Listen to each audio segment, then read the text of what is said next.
heroin addict and it was December 14th, would you be like, well, I'm going to get my life together, but I'll do it in 2.5 weeks? Yeah. No.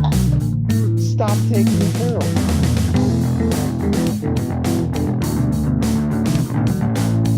Hello, everyone, and welcome back to the Wednesday Night Gentlemen Multimedia Empire official podcast. You are listening to episode number 73.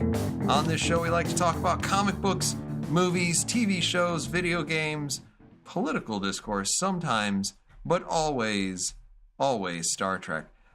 I'm your host, Tactic Angel, and with me is Midget Radio, my murderous socialist friend. Hello. Hello, Midget Radio. How are you today? Doing all right, Tactic Angel. How are you? I'm not too bad. Survived the New Year's unscathed, I assume. Quite easily. Yeah. Isn't it a joy being old? It's pretty great. It's pretty great. Honestly, everybody that I talked to, like, was either working, or going to bed early.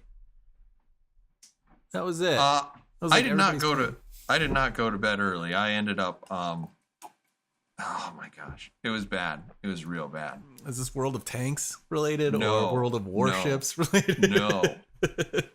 I went on to the PlayStation store and I was like just poking about and I'm like, oh, they have a PlayStation Pro area. I'm going to see what's in the PlayStation Pro thing. What looks just beautiful on my Pro?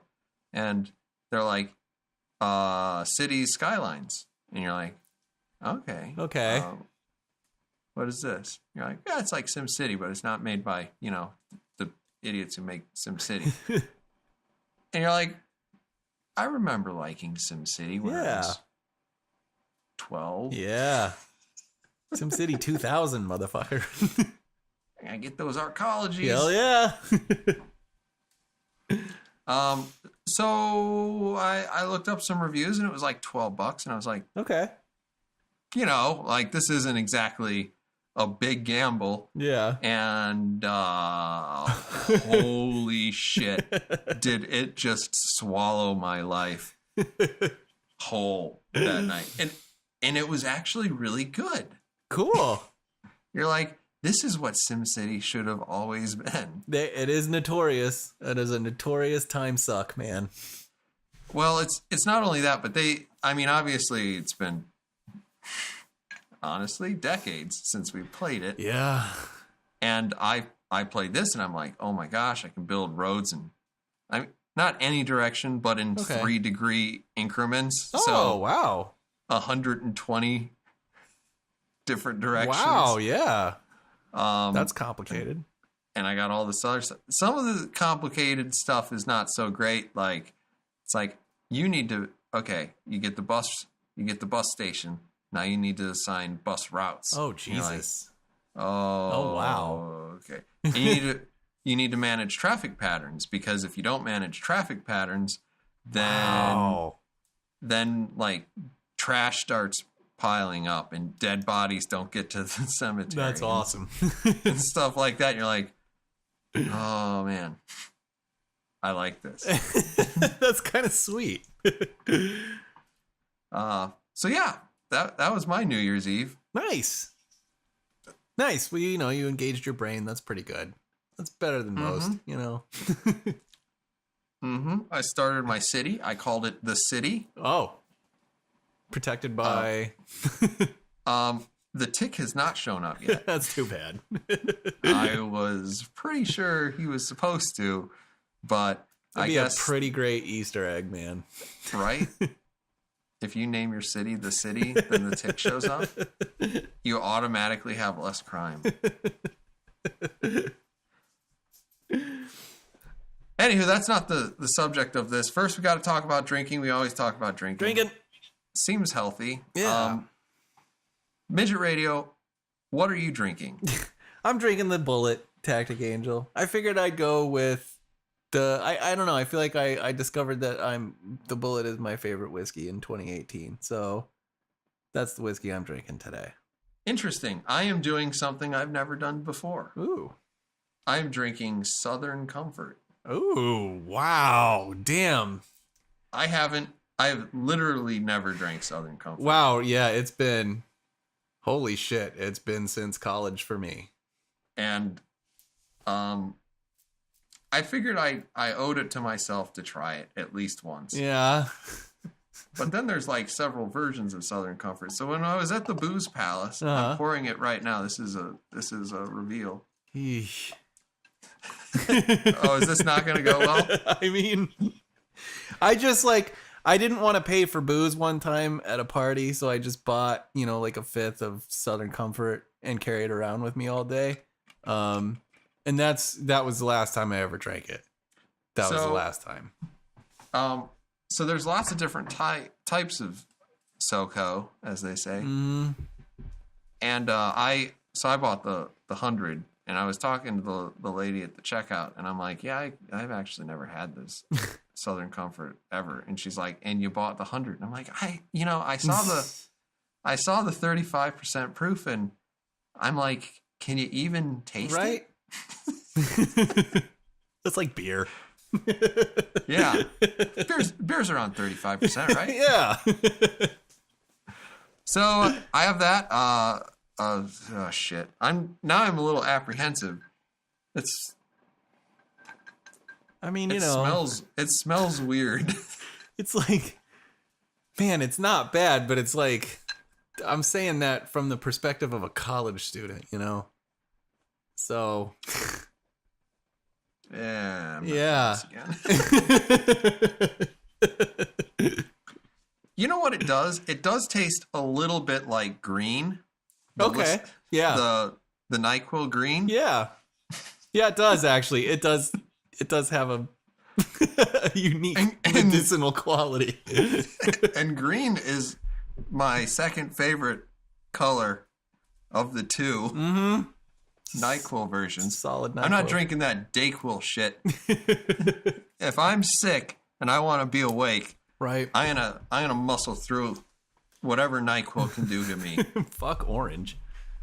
Yeah, orange. Yeah, this is gonna make me feel better. No, give me the Christmas colors. Damn it. Hell yes. Give it to me now. You don't need the cap. Chug from the bottle. There's about 8 servings in there. You don't take my medicinal advice. I one time looked, and actually the 8 servings is maybe a little bit of an overestimate, because usually what I do is I just kind of like tip it back and just straight pour it into my mouth. Okay. I've done the pour it into the cap, take the cap, then take a chaser, I mean, I figure, tilt it back. You don't want to put your lips to it because you want to be able to use it again. Yeah. If you get sick later. Sticky. Yeah. So you got the 2-inch clearance. It fills your mouth. You're like, that's probably about right. Yeah. And then I looked at the bottle. It's like there's 64 servings in here. Not servings. They're called dosings or something like that. And you're like, I get maybe 12. So I'm doing something wrong. And that might explain. People have accused you of having a big mouth before. It might be that. So I don't know. That's why that might be why I refer to NyQuil as a time traveling device. Sure. Because you drink it, and then it's 4 hours later. That's true. And if you feel bad, you do it again. 4 hours later, still feel sick. Repeat until you no longer feel sick. You skipped your whole cold. Right? You're like Jules Verne. Solid advice. You will not find this on WebMD, listener. You won't, for a multitude of reasons. Anyway. Great stuff. We're probably 10 minutes into this, and we don't even know what we're talking about yet. No. We're talking about 2018. 2018 was a year. It was measured from when Jesus was born, probably. Sort of. We tried. Pretty close. We're going to talk about the shit that happened in 2018. We're going to talk about the things we liked, the things we probably didn't like. Well, it is the WNG. And then maybe some things that we're looking forward to next year. Who knows? Midget Radio, we're going to go down the things. All right. We talk about comic books, movies, TV shows, video games. We're probably just going to straight up try to skip the political discourse, but it'll probably happen. It might, yeah. And I could ask you your favorite Star Trek episode of the year. Man, was Star Trek continues in 2018? I don't remember. Or were they all done in 2017 and we just finished up in 2018? I think they finished up in 2018. Okay. Okay. I could tell you my favorite one right off the top of my head. Yeah? Yeah, it's the first episode of season 2 of The Orville. Okay. I still need to watch that. I have to say I had a lot of fun with I think it's Jaloja. Okay. It is the name of the first episode. I think their tone's a little bit better in it. But that said, it's hard to say what you will think of it. But it really feels like a Star Trek plot, like with the A and the B plots going, and a lot of interpersonal stuff. I think it has an A, B, and a C plot. Oh wow. And it actually works pretty well, and it started to feel a little bit more character driven, and that made me like kind of excited. Well, that is a goal of 2019. Giving the Orville a fucking shot. Oh, well, good. I'm going to try. You're going to write a letter with to season it? 2. With season 2. Okay. Just with season 2. In any case, we'll start with comic books. I don't read comic books because they're for nerds. I actually did start reading the Irredeemable Ant-Man. Oh, yeah? Okay. The trade. Okay. I have to say it's pretty charming so far. That's good. But, that wasn't released in this year. So, Midget Radio, do you want to give a shout out to any comic book people about what they're doing well or not well? Oh, geez. I mean, it's all going to be Marvel related. And probably it's going to lean heavily toward the X-Men side of Marvel. But I mean, not much overall. Like 2018, I thought was a good year for the X-Men as a franchise. Uncanny X-Men is back as a title, a weekly shipping title. And it's been actually pretty great so far. X23 has their own series as well, and that's been fantastic. We're getting minis all the time. I think we're in a Shatterstar mini right now, which has been pretty good. Didn't he get hit by a helicopter? He did in a movie. Thank God the movie universe is separate from, but yeah, I mean, it's been like I'd say a pretty good year for Marvel Comics readers anyway. Fantastic Four are back. Captain America is back and doing really well as far as I understand. But the thing I'm most excited about, but this is a 2019 reveal, and it's actually coming out tomorrow. Conan issue number 1. Marvel Comics, written by Jason Aaron. I can't remember who does the art, but Esad Ribic does the cover art on it. I'm really excited for a new Conan series. And then later this month, or later in the month of January anyway, the Savage Sword of Conan also being relaunched under Marvel. So 2 ongoing Conan series. I'm pretty excited about that. It'd have been fun if they'd thrown enough money at Brahm to have him do the covers like back in the day. Sure, maybe he's on a variant. I have no idea. I doubt it. There are a lot of variants. I doubt it. I think he's off doing his own thing. Anywho, that was a rambly mess. Thank you for that. No problem. We're gonna move straight into movies. Okay. Honestly, almost every movie that I saw, we talked about. Which is not to say a lot about movies, but I don't feel like there was a lot of stuff happening in movies that really made me want to go other than that. Yeah. Honestly, I kind of felt the same way. I was trying to think of the movies that we saw, and I went back to our older episodes and was like, oh yeah, okay, we saw that. I remember that. But there was nothing like real exciting, you know. So we disagreed on Black Panther. I mean, I like it. I think we kind of disagreed a little bit on Infinity War. I think I was just more surprised that they were able to pull it off. So Infinity Wars is, I mean, I don't like it as a movie. Yeah. I think that the Russos do a good job taking care of the characters. Yeah. Staying true to who they are in the cinematic universe. And when I say that, that means they're not necessarily a perfect representation of what they are in the comic books. Sure. But they're all a pretty good interpretation of what you get in the comic books. Because, you know, everybody's a little bit different because they have to make it fit the screen. Yeah.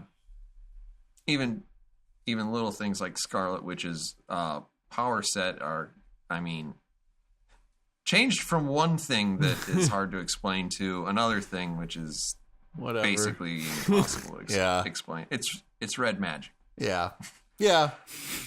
So, you know, that's fine. That's fine. Their personalities can vary from interpretation to interpretation. I know that, like, some people really like it when X-23 is a ditz, but some people don't. Sure. And that's kind of what you get. I think all their interpretations are pretty good. And they do a good job with that, but I just don't think it comes together as an interesting movie that's fun to watch. Yeah. I think it turns into a tonal nightmare. Yeah. But what we're trying to say is, do you have a standout movie? Do you have a favorite movie of the year? God. I mean, I don't... I don't know how to answer that.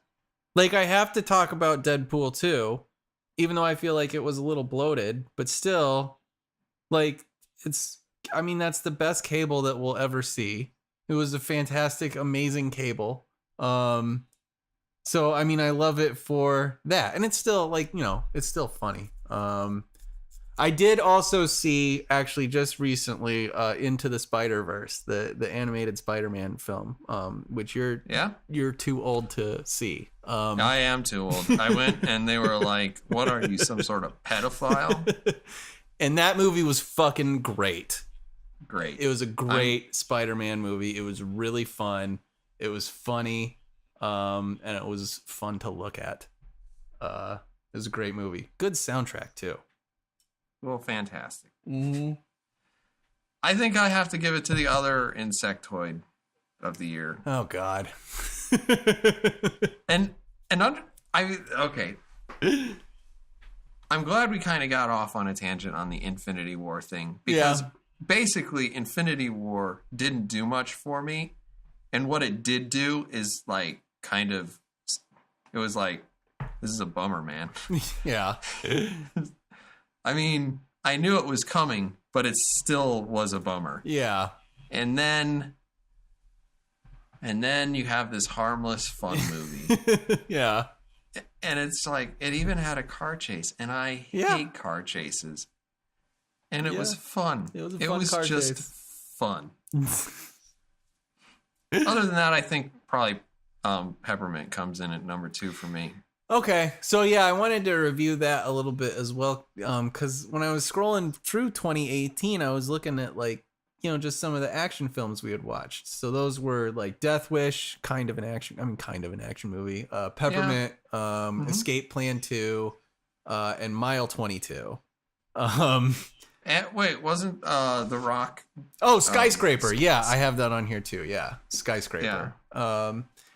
Kind of like an interesting year for the action film. Not really, like, nothing real stand out. Nothing great. I mean, Peppermint was pretty solid, I would say. Definitely the best of those movies. Nothing great, but I also wanted to give a shout out to a very tiny movie called The Debt Collector, starring a guy who has been doing a lot of, like, B, C, D level fucking action movies for a while now, named Scott Adkins.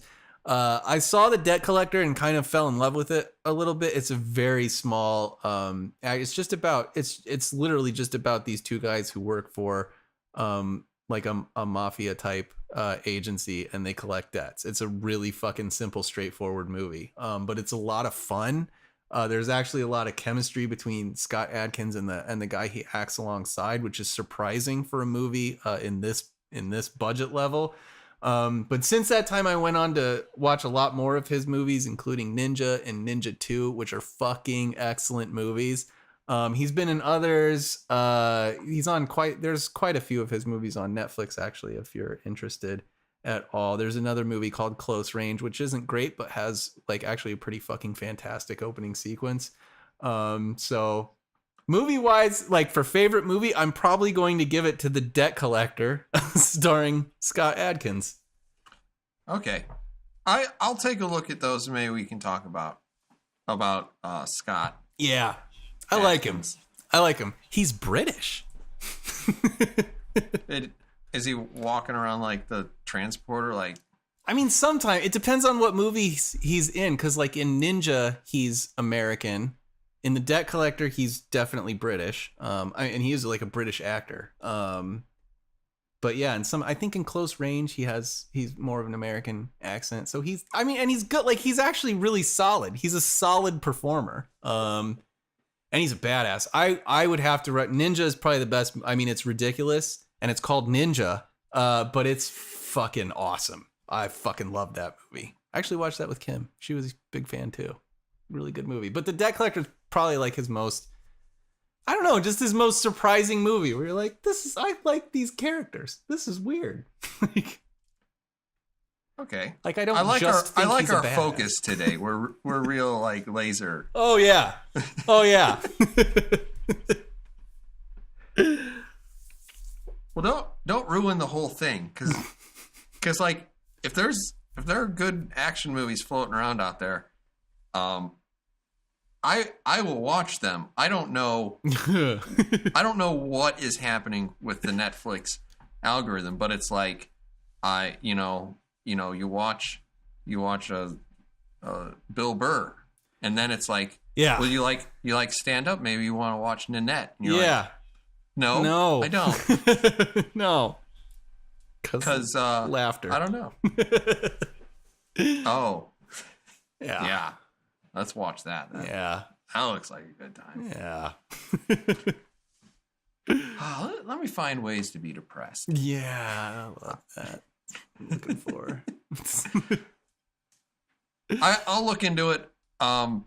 Yeah, I was gonna bring this up at some point, but yeah, I do want us to do kind of a rundown of action films at some point, like the little known, little advertised B movies, action films that are still getting made. Well, I mean, like, there are some legitimate talents that are stuck in those sorts of yes, worlds. there are. Because, I mean, like Cynthia Rothrock. I know, yeah, I know. Her entire career there. I know. And her, like when she was when she was working with like Richard Norton, oh god, the weird looking dude, it was like Benny the somebody, fucking, I don't know, he was a bad guy in the he was a bad guy in Grosse Pointe Blank. He's been in like a ton of Hong Kong stuff. I can't remember his name. I can't believe I can't remember his name. He had a fight with Jackie Chan in a movie. I can't remember the name of that either. But like a lot of these guys, like this genre, this genre has been around for a long time. The B movie genre. That, yeah, a lot of people who are great talents get kind of, yeah, I don't know. Yeah, like Robert Zadar. Yeah. I don't know how you keep a chin like that out of movie making, but they did it.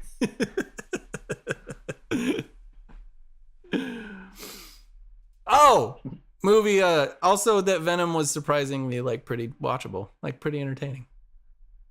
You know, we differ a little bit on that too, but that's fine. Yeah, that's fine.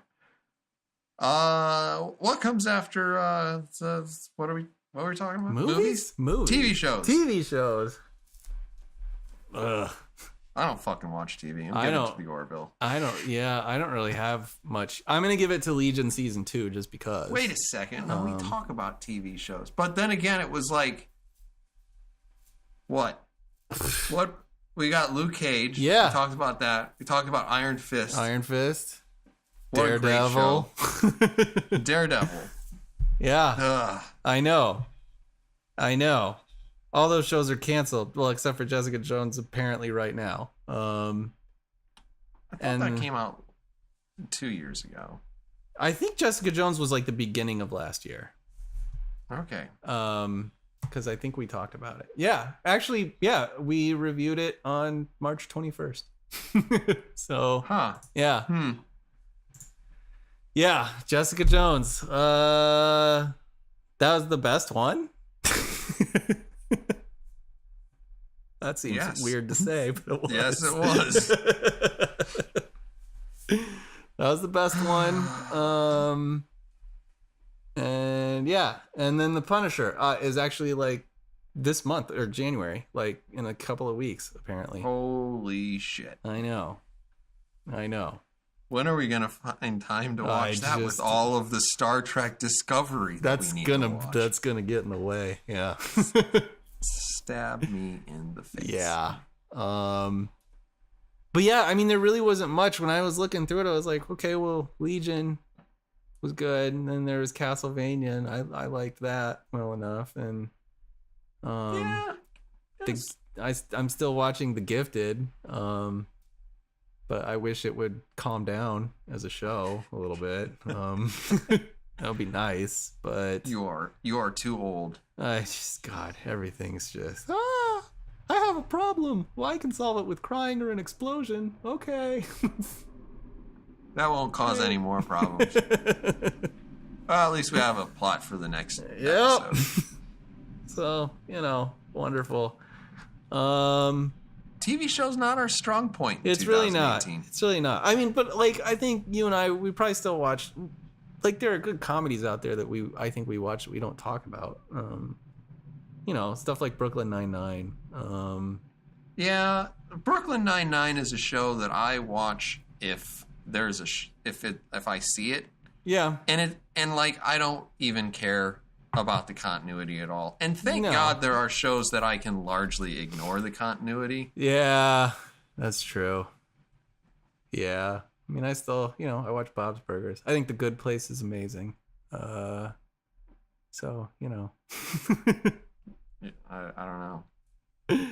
it's funny. Started watching F is for Family, one of the later I seasons. did actually watch I've seen all of that, actually, just out of allegiance to Bill Burr. What a philosopher, a man of our time. Yeah. What a psycho. It's an all right show, but Yeah, I was struggling with it because Yeah. I think I picked up. I think I skipped season 2, and I was like, I need to go back and watch season 2. And Yeah. season 2 starts out with like a too much emotional drama stuff. Yeah. It's like, yeah, I you don't mean, have a job. And it's like, I just want to watch Bill Burr yell at kids. yep, that's it. That's the best part. So whatever. I enjoy it well enough, but yeah. It's fine. Yeah. It's fine. Yeah.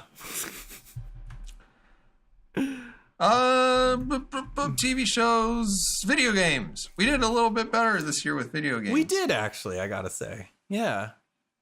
Yeah. Midget Radio, what was your favorite video game? of I 2018? don't know what this I feel like I don't know. I struggled with this a little bit, but I feel like I feel like I'm obligated to give it to Conan Exiles. I don't know if I played a game more than I played Conan Exiles. I don't know that it deserves favorite game of 2018, but I sunk a shitload of time into that game. So you liked it better than So- Spider-Man. I spent more time in it. That's all I can say. Though Spider-Man is a better game than Conan Exiles. That's probably pretty safe to say. Yeah.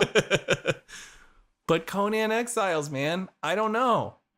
It was like, it's just that it's the Conan universe, and it's a survival game.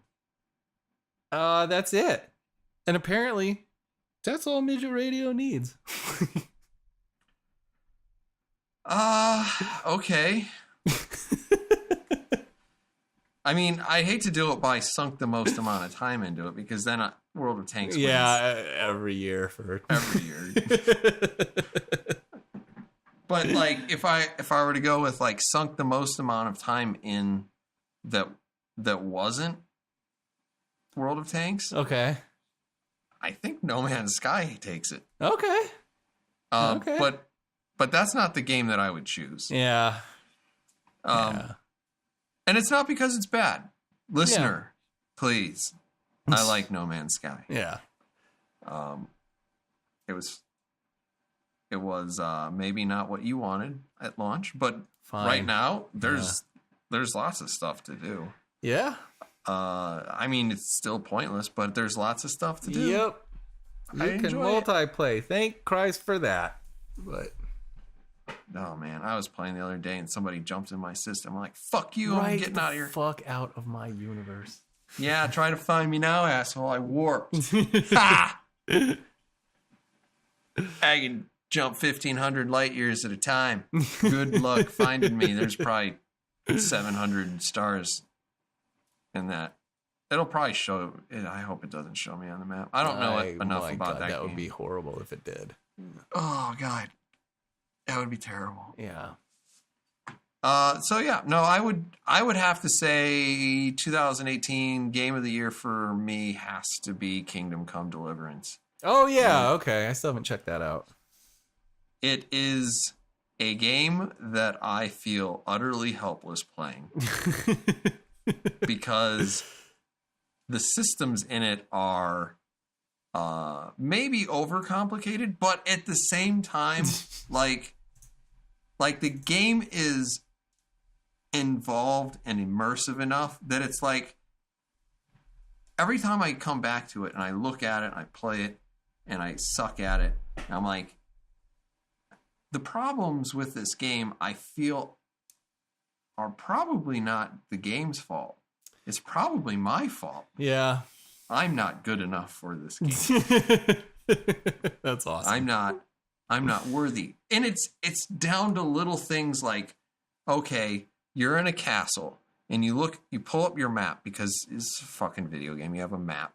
And you look at your map and your map is a local map that is a wood cutting with like hand painted things on it and little doodles in the corners, and your location is represented by what appears to be like a miniature, a miniature man standing there. And as you move around, it's like somebody is like has this print and is like putting you on the map and saying, "This is you. You're facing in that direction." Okay. And it's just like little things like that, and just kind of I understand it's not exactly a perfect reproduction of 15th century Bohemia, what could be. Sure. But just the attempt to kind of throw you into that world and create a world that is as good as you're going to get in terms of, an immersive role-playing experience. Yeah. It's just, it's incredible. And it's this thing that other game companies don't do. And it's a thing that especially the AAA people seem to be giving up on. Yeah. Is kind of like the role-playing aspects of it. I mean, even down to like, you got skills. You know how you get better at a skill? You use it. Do the skill. Yeah. Final Fantasy just II like, style. Oh my gosh. What a novel concept. Yeah. It's like, how did Midget Radio and Tactic Angel get this good at podcasting? It's like they did it 10 times. Yeah. And then they kept doing it.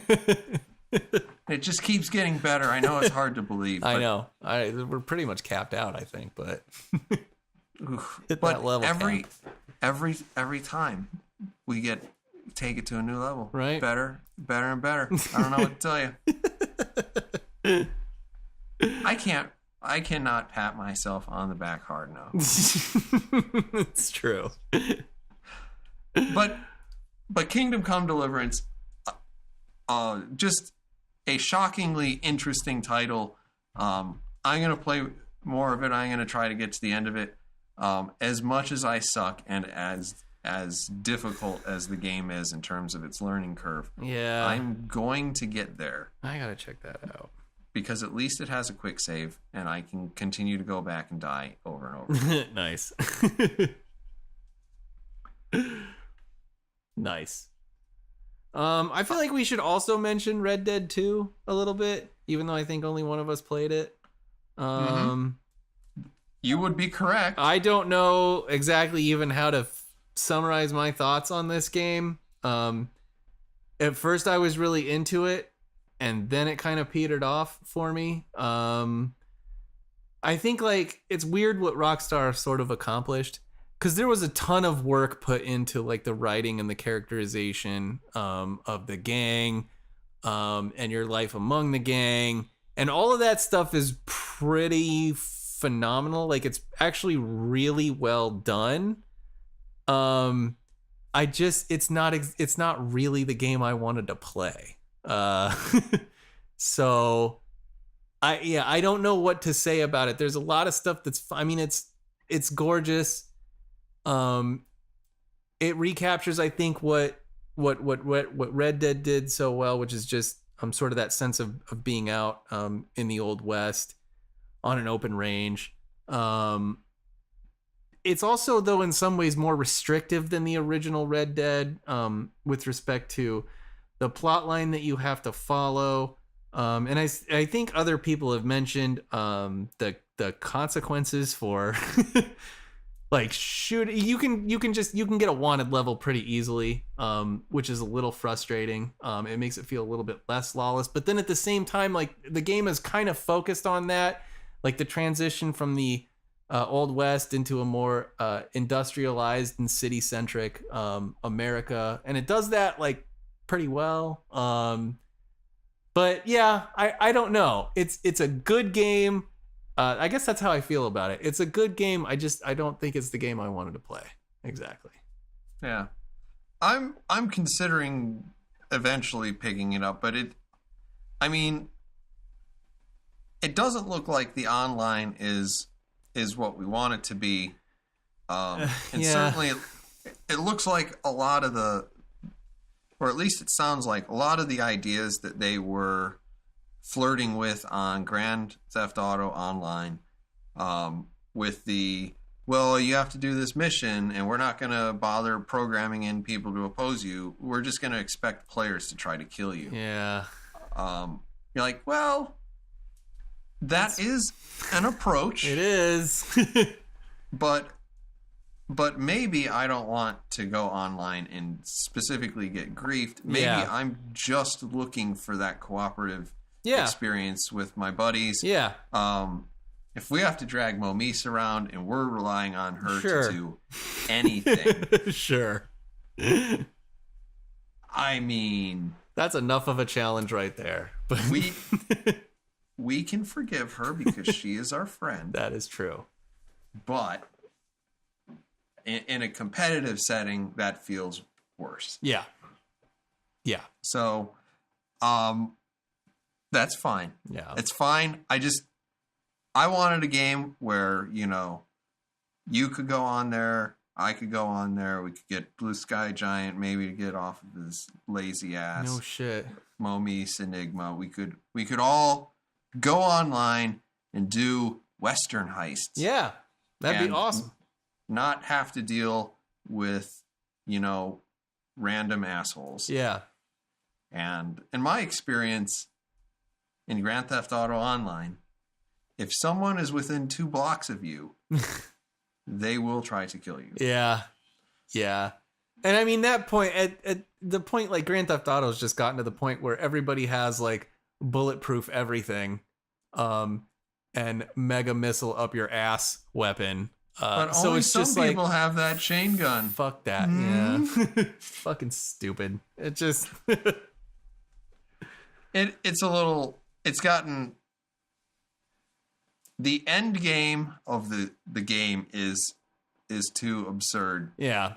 and most everybody's gotten there. Yeah.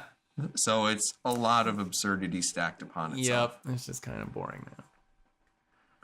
Yeah, I mean, we got through the heist. We got our The money's heists worth were out great. of that Oh, game. good God. Yes, I'd say more so. Yeah. I mean, just to listen to I don't have a parachute.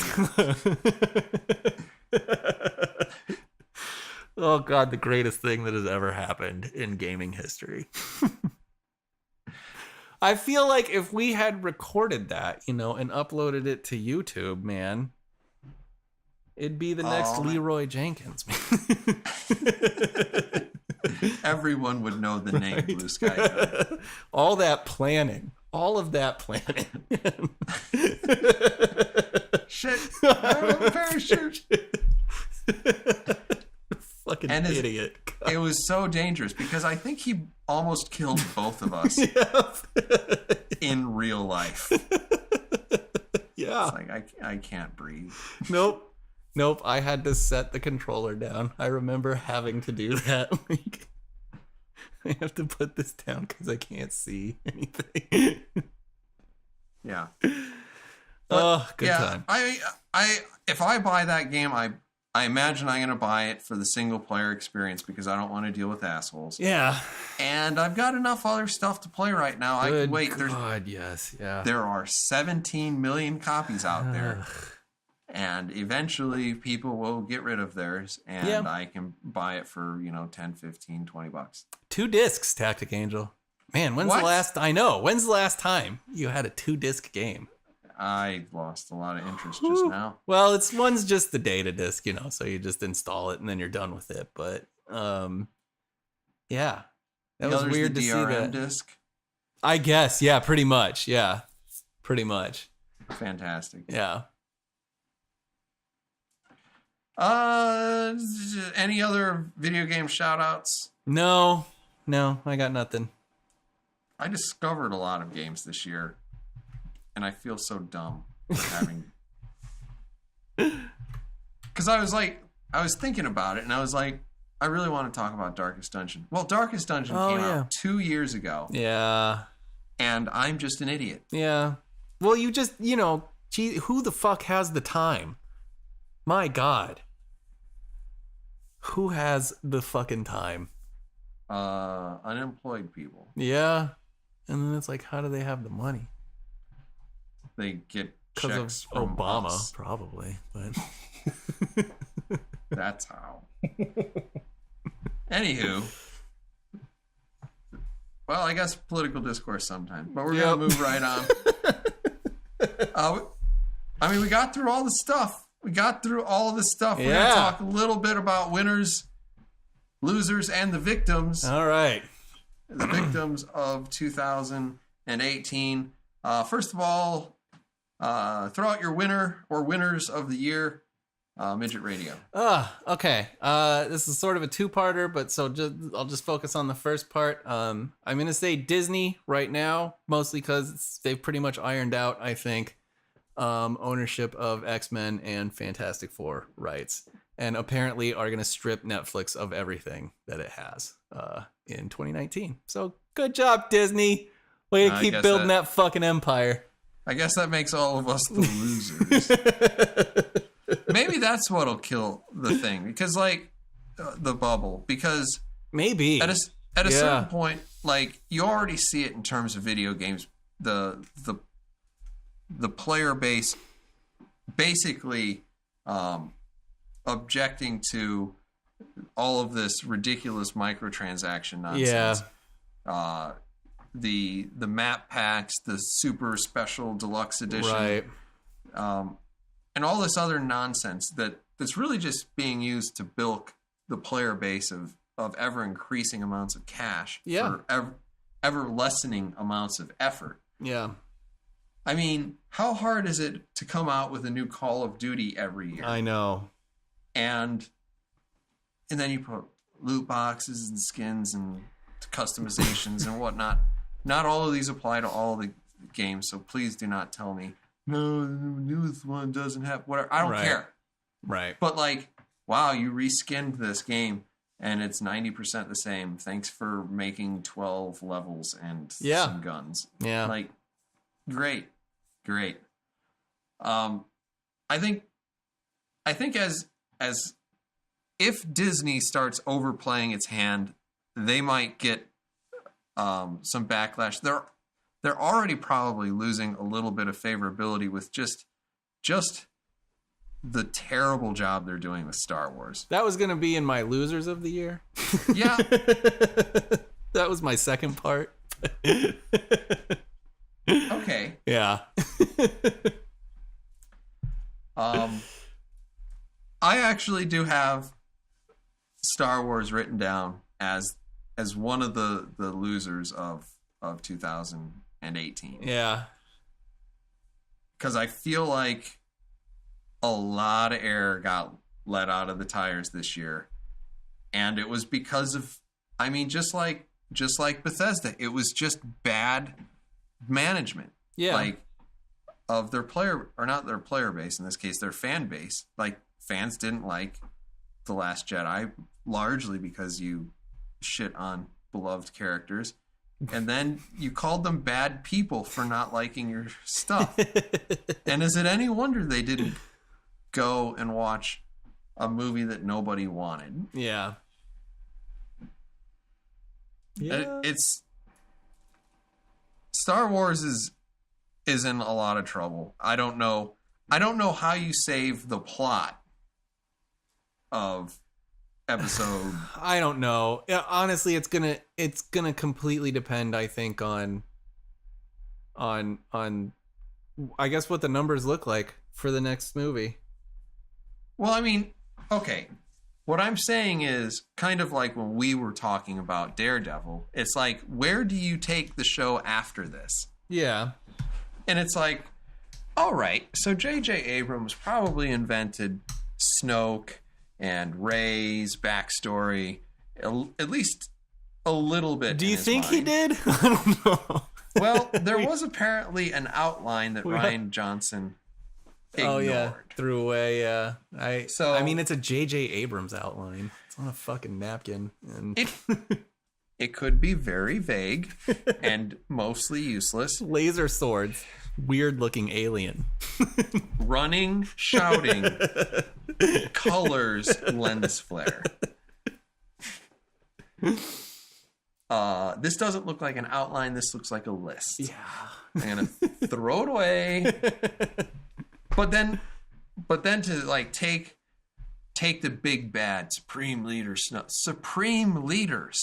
Yeah. And just to unceremoniously murder him. Maybe he's not dead. That'll go over well. Yeah. Let's all look for Luke. Oh, he's a completely different person now.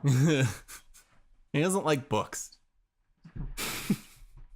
Fucking book burner. But there's so much stuff that happens in there that you're like, all right, so the writer of Lost is going to take what he thought was his plan that Rian Johnson just walked into and, knocked it down like a whole set of cards and probably ran off with a couple of them. And he's like, how do I rebuild this and wrap it up? A thing that I've literally never been able to accomplish. Yeah. I just don't know how that works, and maybe he'll surprise us, maybe he won't. Yeah. I'm guessing that he won't, and I'm also guessing that we will not talk about that movie. Probably not, but I don't know. I don't really care. That'll be another thing, because, I mean, as much as people who talk about shit on the internet go to see things just so they can hate on it on the internet. Sure. There was a surprisingly large number of people who didn't. True. And like it's something I would not have expected would happen, because it's like, wow, collectively our society showed self-restraint. When was the last time that happened? I don't know, or if it's just apathy. I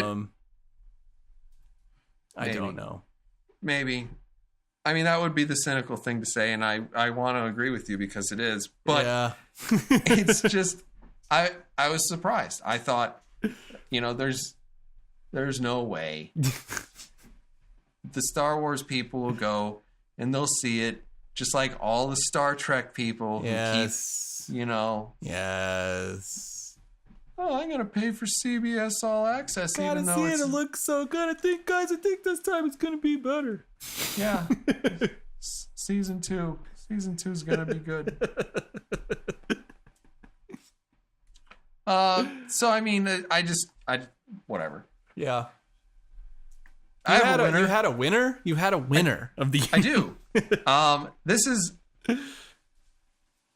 honestly, I'm not sure if my list is entirely based on like a deep-seated depression or what. Oh, okay.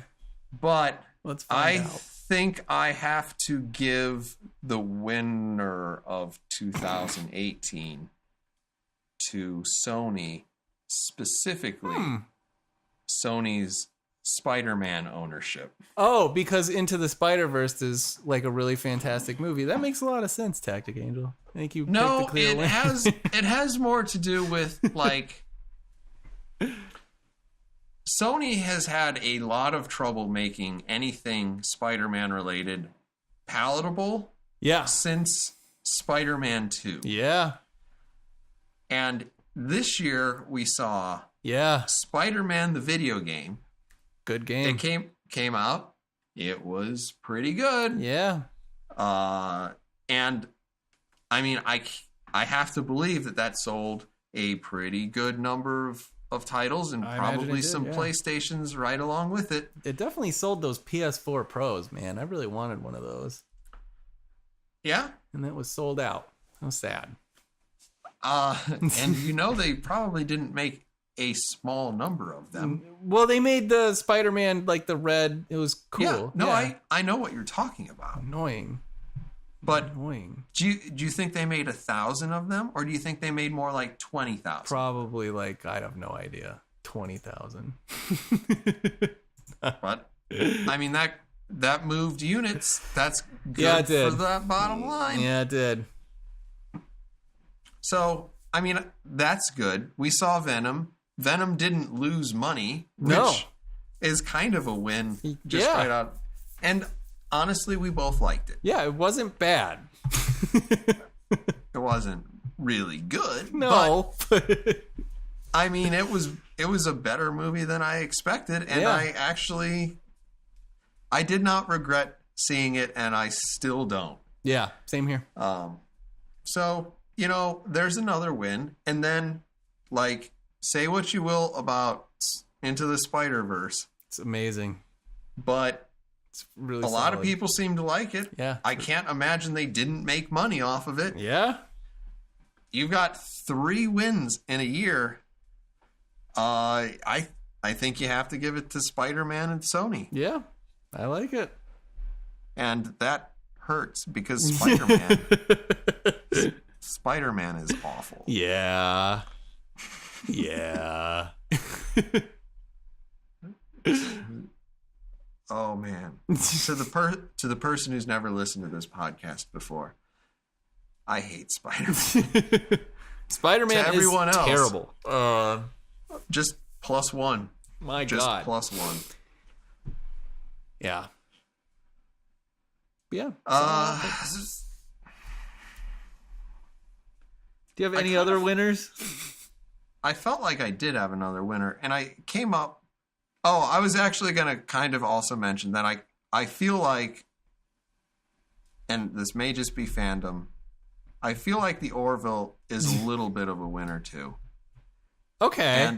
And I feel that way because not only did they have a good first episode of the season, that said, they could have saved their best script for that episode. Yeah. Because it came on right after football.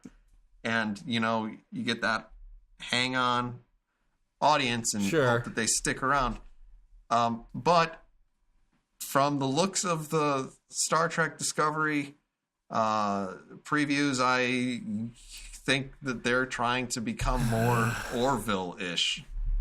God. rather than doing the smart thing and becoming more like what they're supposed to be. Yeah. Star Trek. I don't Star know, Trek. man. Get your shit together. I don't know, man. I think that's the thing that's always going to bother me a little bit about Orville. It's always going to be compared to Star Trek Discovery specifically. Yeah, and it's lucky that it's going up against that. Yeah, it is. That was my point last year. It is lucky that they have such a low bar to compete against. Yeah, I don't know. I'd have to think about this when I'm more removed from, from modern day to see if, would I rather sit down and watch Enterprise again? Would I rather sit down and watch Voyager? Both series that I was definitely not a big fan of. Yeah. I like Enterprise probably on a whole a little bit better than Voyager, but Ooh, I definitely don't. But results may vary. Yeah. But right now, I mean, if you hold it up to TNG, it's gonna lose. It's just, of course it is. but you're also talking about, if you hold it up against, honestly, one of the best sci-fi television shows in history. Wow, it's not as good. That's shocking. Yeah. Seth MacFarlane, the creator of American Dad. But that's what irritates. See, we're gonna get into this again. That's just what irritates me about the Orville. It's immune to criticism because of that shit. It's a comedy. It's so you can't really look at it like a sci-fi show. But isn't it such a great sci-fi show? It's no, fuck you. If I can't look at it as a sci-fi show, if I cannot evaluate it along those lines because of the dick and fart jokes, then no, it's not a good science fiction show. Fuck you. I'm not man, I'm getting fired up again. But I'm just thinking I never want to drink this again. I'm gonna give that show a chance, but NyQuil gets better over time. This is that gets the SoCo. Yeah, that's what I remember about it. That's what I remember about that fifth. It gets a lot worse. It doesn't get better. It doesn't. It's getting kind of yeah. Maybe I am sick. I'm gonna have to chase this SoCo with some NyQuil. So yeah, I mean, son of a bitch. I understand what you're saying, and I'm not saying that the show should be immune to criticism. I just don't know if holding it to the standard of, is it as good as Star Trek The Next Generation? Right, that's fine. Of course it won't ever be. That doesn't mean that it can't be a good show. Yeah. But I have to be able to criticize it as such then. Which is why whatever. Let's move on. That's what we're gonna do. That's what we're gonna do when we talk about season 2 at the end. All right. And this is the other half of my crushingly depressing 2018. Is this another winner? It's a loser. Okay, I want to give one more winner before we move into losers then. Okay. Tactic Angel. Tactic Angel's a winner? No, fuck no. But the Wednesday Night Gentlemen are winners for 2018 for reaching their 50th episode. A landmark episode. I think we all remember quite well. The Republic? Yeah. Yeah. Kudos to the Wednesday Night Gentlemen. And here's to, reaching 100 next year. Or this year, I guess. I forgot. We were going to talk. Favorite. We're going to back up a little. We've ruined the show. Okay. Do you want to just stop now? No, we're going to keep going. We ruin all the shows. But one of the things we were going to talk about is favorite Wednesday Night Gentlemen episode. Oh. What of our fantastic body of work was your favorite bit of our body of work? If it's even possible to have a favorite in this ever escalating masterpiece. I mean, there are so many. There are so many possibilities. God, I don't know. I was between a few. I like our Sam Harris episode. because Yeah? it was our first book about. I mean, if you can call that a book, it was our first Pamphlet? Yeah, we had to like read the written word, and I feel like that was pretty solid. I feel like we had a pretty solid discussion on that. I think I hope we do some more books. Yeah, We haven't done a book in a while. Yeah, I'd like to do that again, as well as our episode on the Republic, I think. But I don't know. It's hard to get past our review of Star Trek Discovery. Infamous number 46. Yeah. Even better. Yeah. So, like, curiously, I wrote down 3 episodes. Okay. And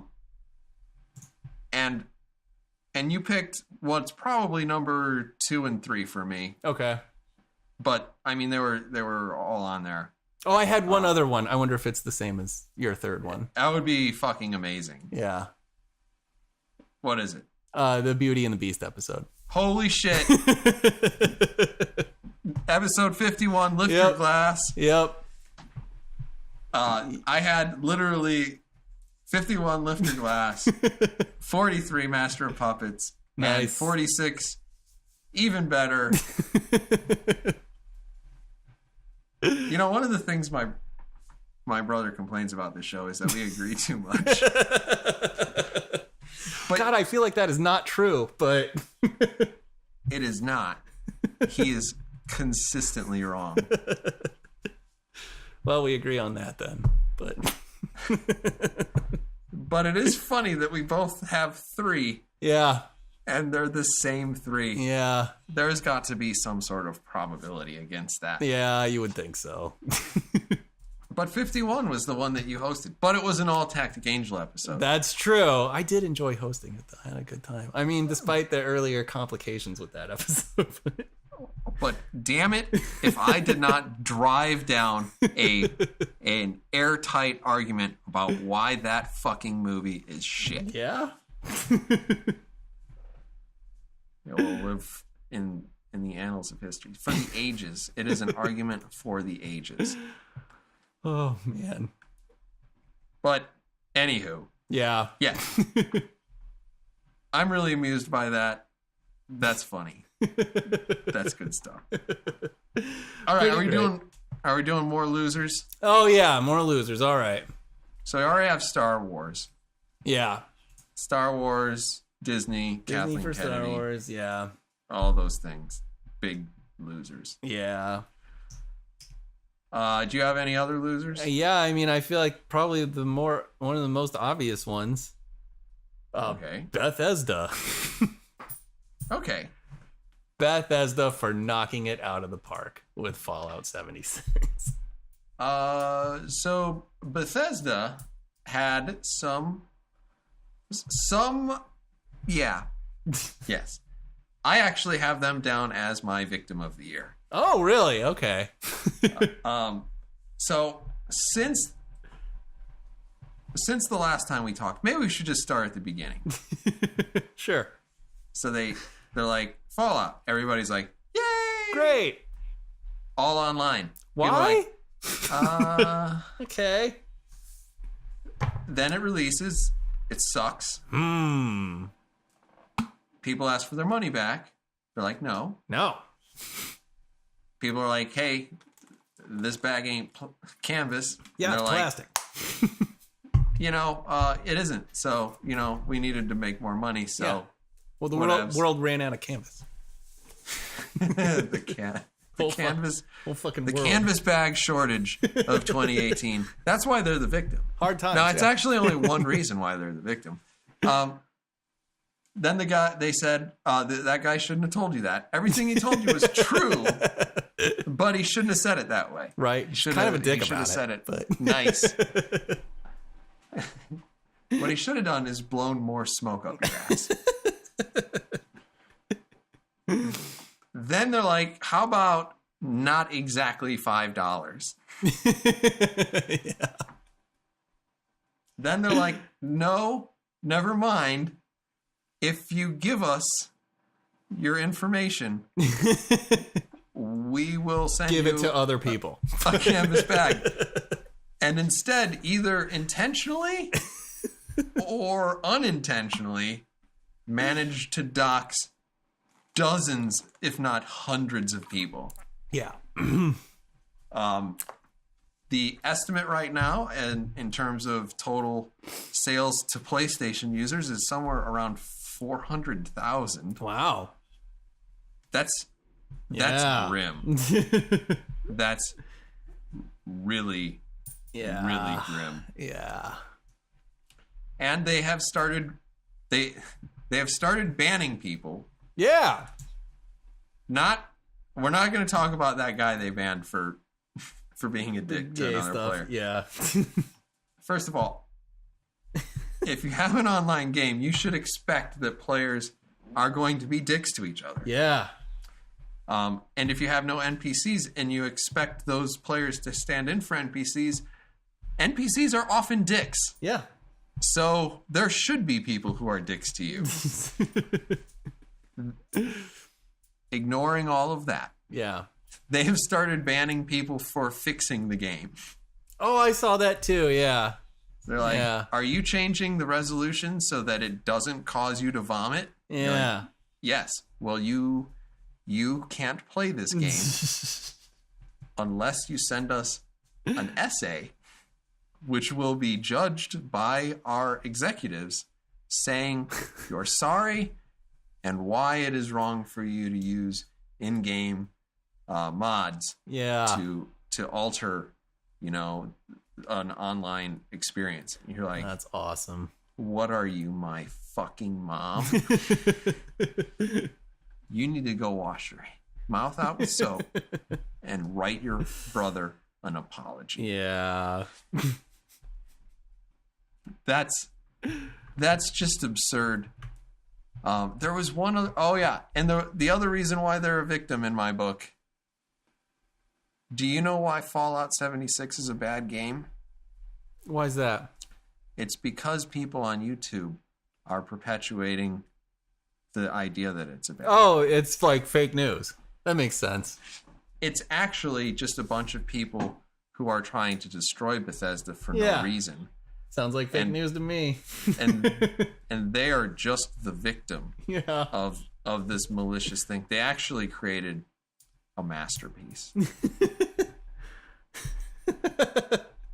When I saw them complaining about people are being unfair to them, and the only reason why Fallout 76 is a bad game Yeah. is because people are saying it's a bad game, I was like, That's my- awesome.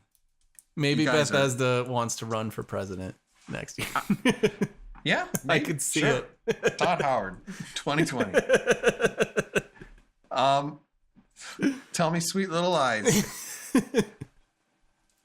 So now, this is not to like parade on anybody's grave or anything like that.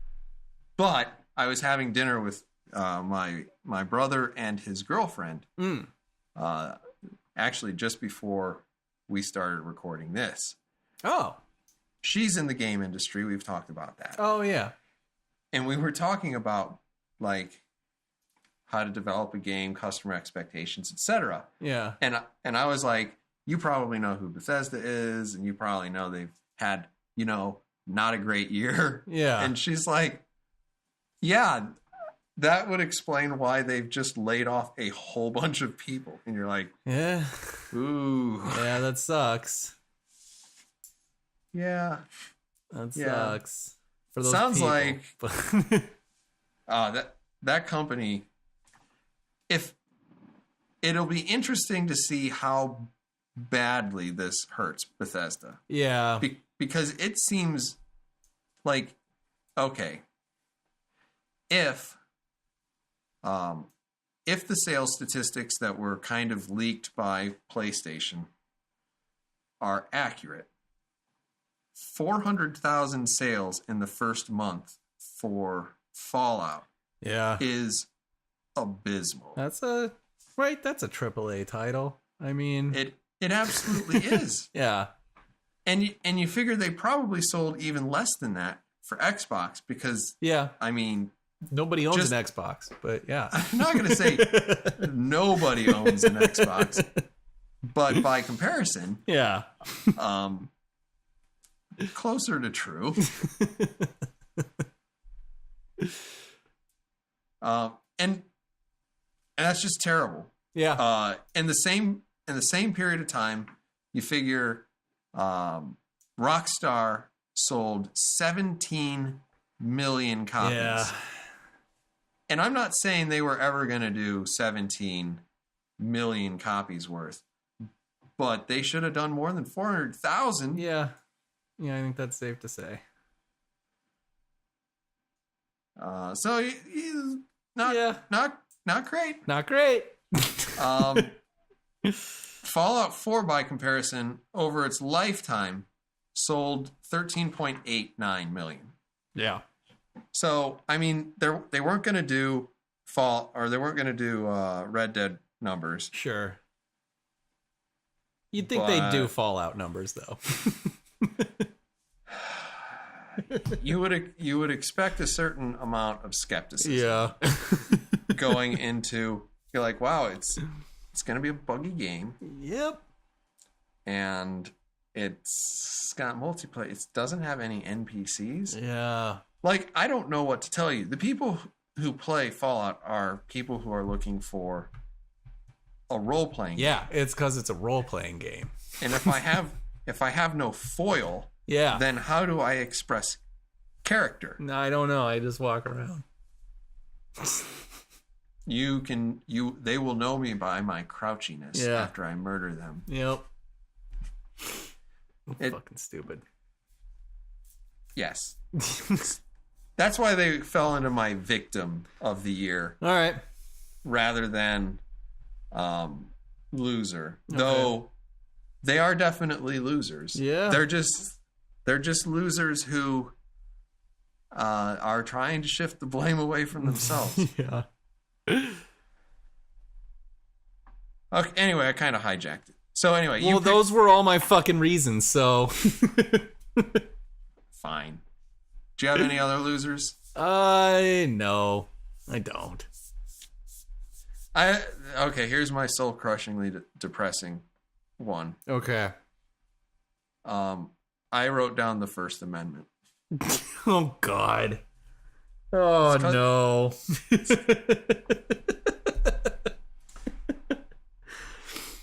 I mean, I know where you're going with this. I mean, not in a legal sense, right? It hasn't been overturned. No. But law is always downstream of culture.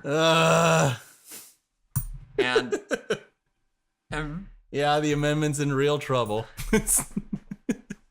I suppose the issue that I have is largely that, like, I watch this stuff and I'm like, that doesn't seem right.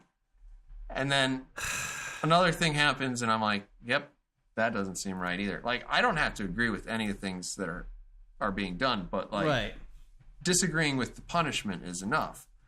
Sure. And then I have to contrast that with that people just don't seem to care that much. And that's when I think of you, buddy. Uh-huh. And it's just like, oh, it'll be fine. Yeah, it's a lack of care. No, it's what we need to do is skyrocket to, oh my God, the First Amendment is in danger of being overturned or outright stricken from the Constitution. Like, we should turn it up to fucking 11 is what we should do. Now, I do realize that part of my reaction is my almost religious veneration of the Constitution. Yeah, I'd say that's a big part of it. I think culturally, if you can just calm down about it, you're on track. But because it is treated like a fucking religion, I understand that your problem is that you prefer the murderocracy. And the murderocracy rule is you can say whatever you want, but I might kill you. Technically, look, I'm not excited about where things have been headed for a while, particularly with respect to this issue, but it is a function of capitalism, is it not? I don't see how it isn't. Nobody's being punished by the law. It's not the government coming after anybody. That's the thing that the First Amendment protects you from. The government. It's your average citizen. It's the private companies running this shit that don't want to offend anybody, right? So that's all it is, and it sucks. But it's not the repeal of the First Amendment. Like the issue that I have is actually not so much because, like, okay, if you own YouTube and let's say that we were to say something horrible as we are wont to do, sure, and then somebody is really offended by that, as you know, whatever they feel like, and then YouTube were to throw us off of their precious little website, right? Like, that's fine. That is actually their right to do. Yeah. I actually don't have all that much of an issue with that.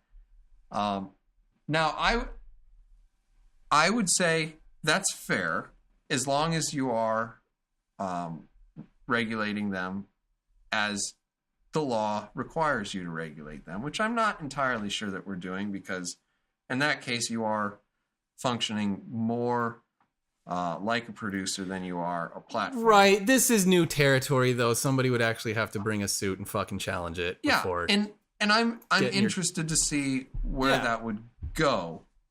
But outside of that, I don't want to get too bogged down into that. Where I started to get like depressed is when people are like, MasterCard, Visa, you can't allow people to use money if we disagree with their politics. And essentially, the question boils down to, and it was asked by a liberal professor, should Republicans be allowed to use roads? That's awesome.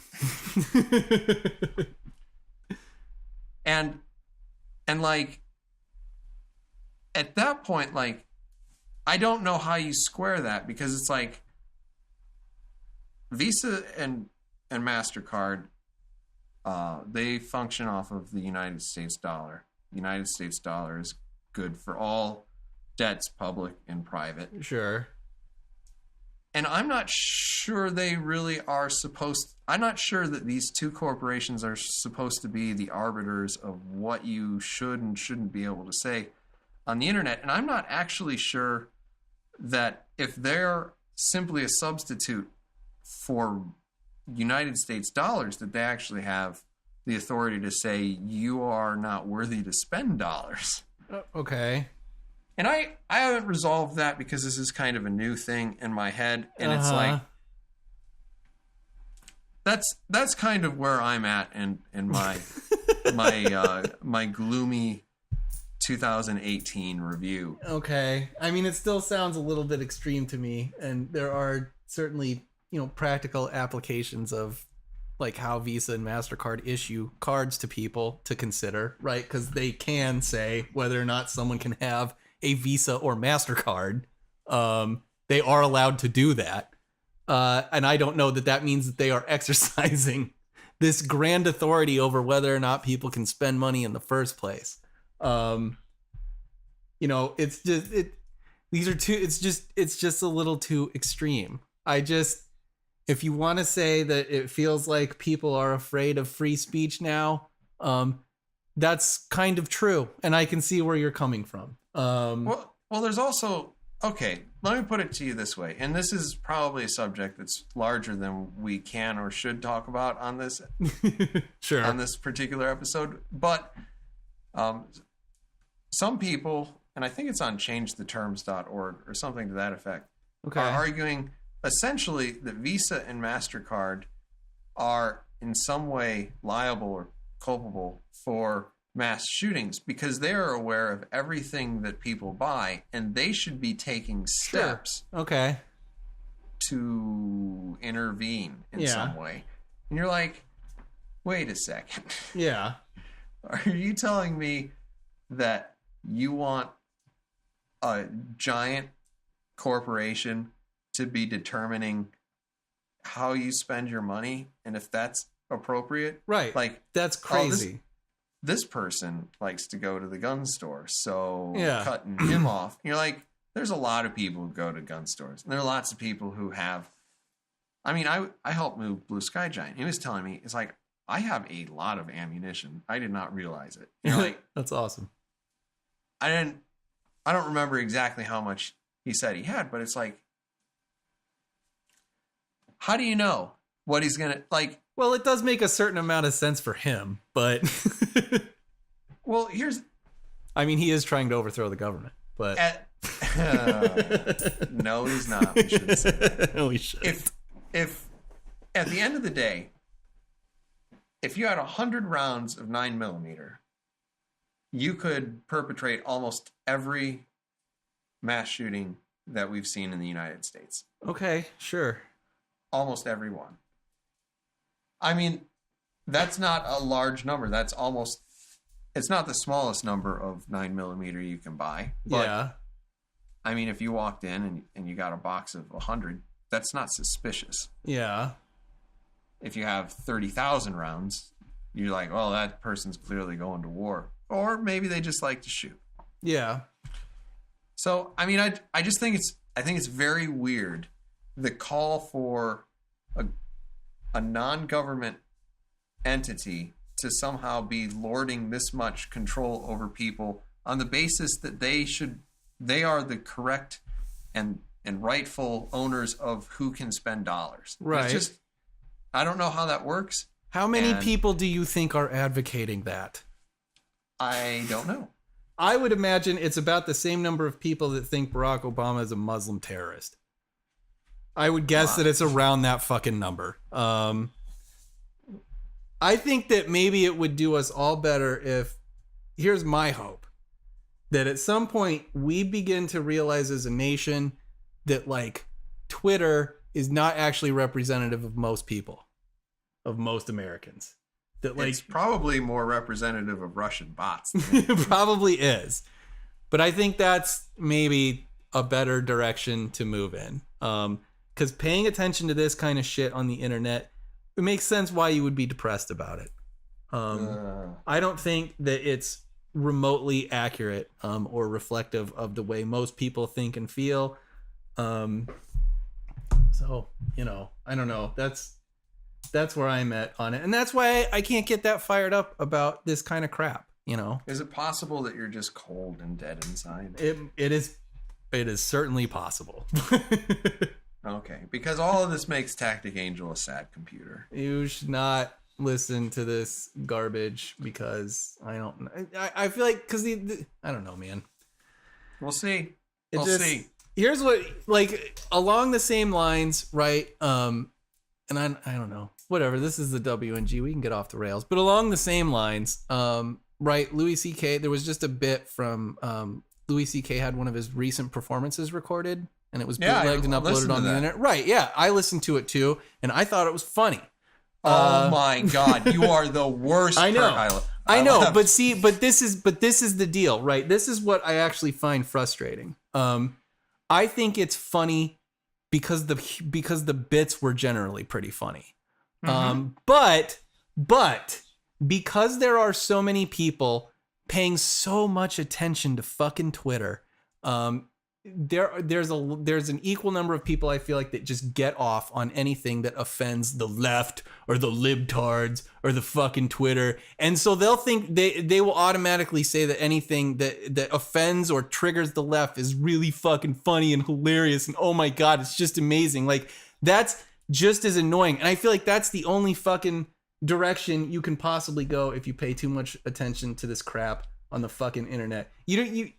You're not even a fucking person anymore. You're just reacting to another group of people that you fucking hate. And I don't know, at this point, it just feels like America is one side that just revels in spite and the other side that just lives to spite as well. That's all it feels like anymore. If you say something that pisses off the left, you're hilarious. and amazing. It doesn't matter if the joke is any good because now it's a political statement, right? Now liking Louis C.K. is a political statement. That's what sucks. That sucks. He is a comedian and his stuff is either funny or it fucking isn't. But to hold him up as like this standard bearer for free speech is awful. It's an awful thing to do. It's an awful thing to bring into comedy. So, I mean, if you look at it, Louis C.K.'s whole shtick has always been he says something, it's terrible. It's horrific, yeah. and then, like, what makes it really funny is the next thing he says makes it worse. Yeah. And then he'll say something else that makes it awkward, and then he makes it worse again. Yeah. And that's kind of what he's... And you understand why he has the problems that he has. Yeah, of course. Because that's probably very much a, like a performance, a public performance of fundamentally what's wrong with him. Yeah. As a person. And everybody is flawed, which is probably a good thing to understand if you're living. But like, I don't see it that way because first of all, Louis C.K. isn't an emissary of, the liberals or the right. No, he's not. No, he's definitely not. And like, if you watch that clip, if you listen to it, I guess, what you see is, or hear, it's hard to deal with this. Yeah. What you hear is everyone is laughing. Yeah. Why? Because what he's saying is funny, largely because it's terrible. Right. Those people all wanted to see him. And yeah, I mean, if you read the comments, it can be a different story. And that's where I get this is me paying attention to the fucking internet. Well, comments say things that are so mean to the liberals. Oh, they're all triggered. Oh, they need a safe space. It's like, Jesus Christ, dude. Give me is the joke funny or I don't know. Like, well, the thing is, like, it kind of depends where you end up because I'm sure if you were on Vox, that you'd get exactly the same. Oh, what a terrible thing. Yeah. For him to say. It's garbage. Yeah. Oh, I'm so offended. I will never do anything Louis C.K. again. And you're like, well, you probably weren't going to anyway. Probably not. But that said, like, I think it depends where you're at. If you're on YouTube, I would expect a whole bunch of trollish comments. Yeah. I'm actually surprised that we haven't really pissed somebody off at some point. I'm kind of surprised too. What do we have to say? Jesus. Well, it's going to have to be a lot worse than 50-foot sombreros and all the other things. But like, I don't think that it's one side is just trying to be shitty to trigger the other side. I think there are definitely those people, and they represent probably a very small minority. They do, yeah, of people who are on the internet and who, I mean, okay, so there is kind of,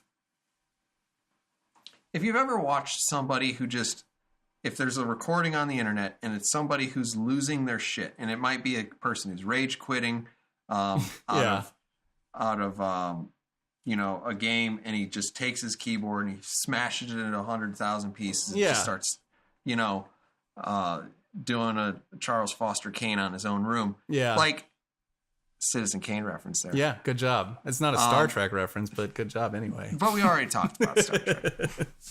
So that's funny. If you see like the person this week, Macho Man, Tranny Savage, or whatever they're calling him. Okay.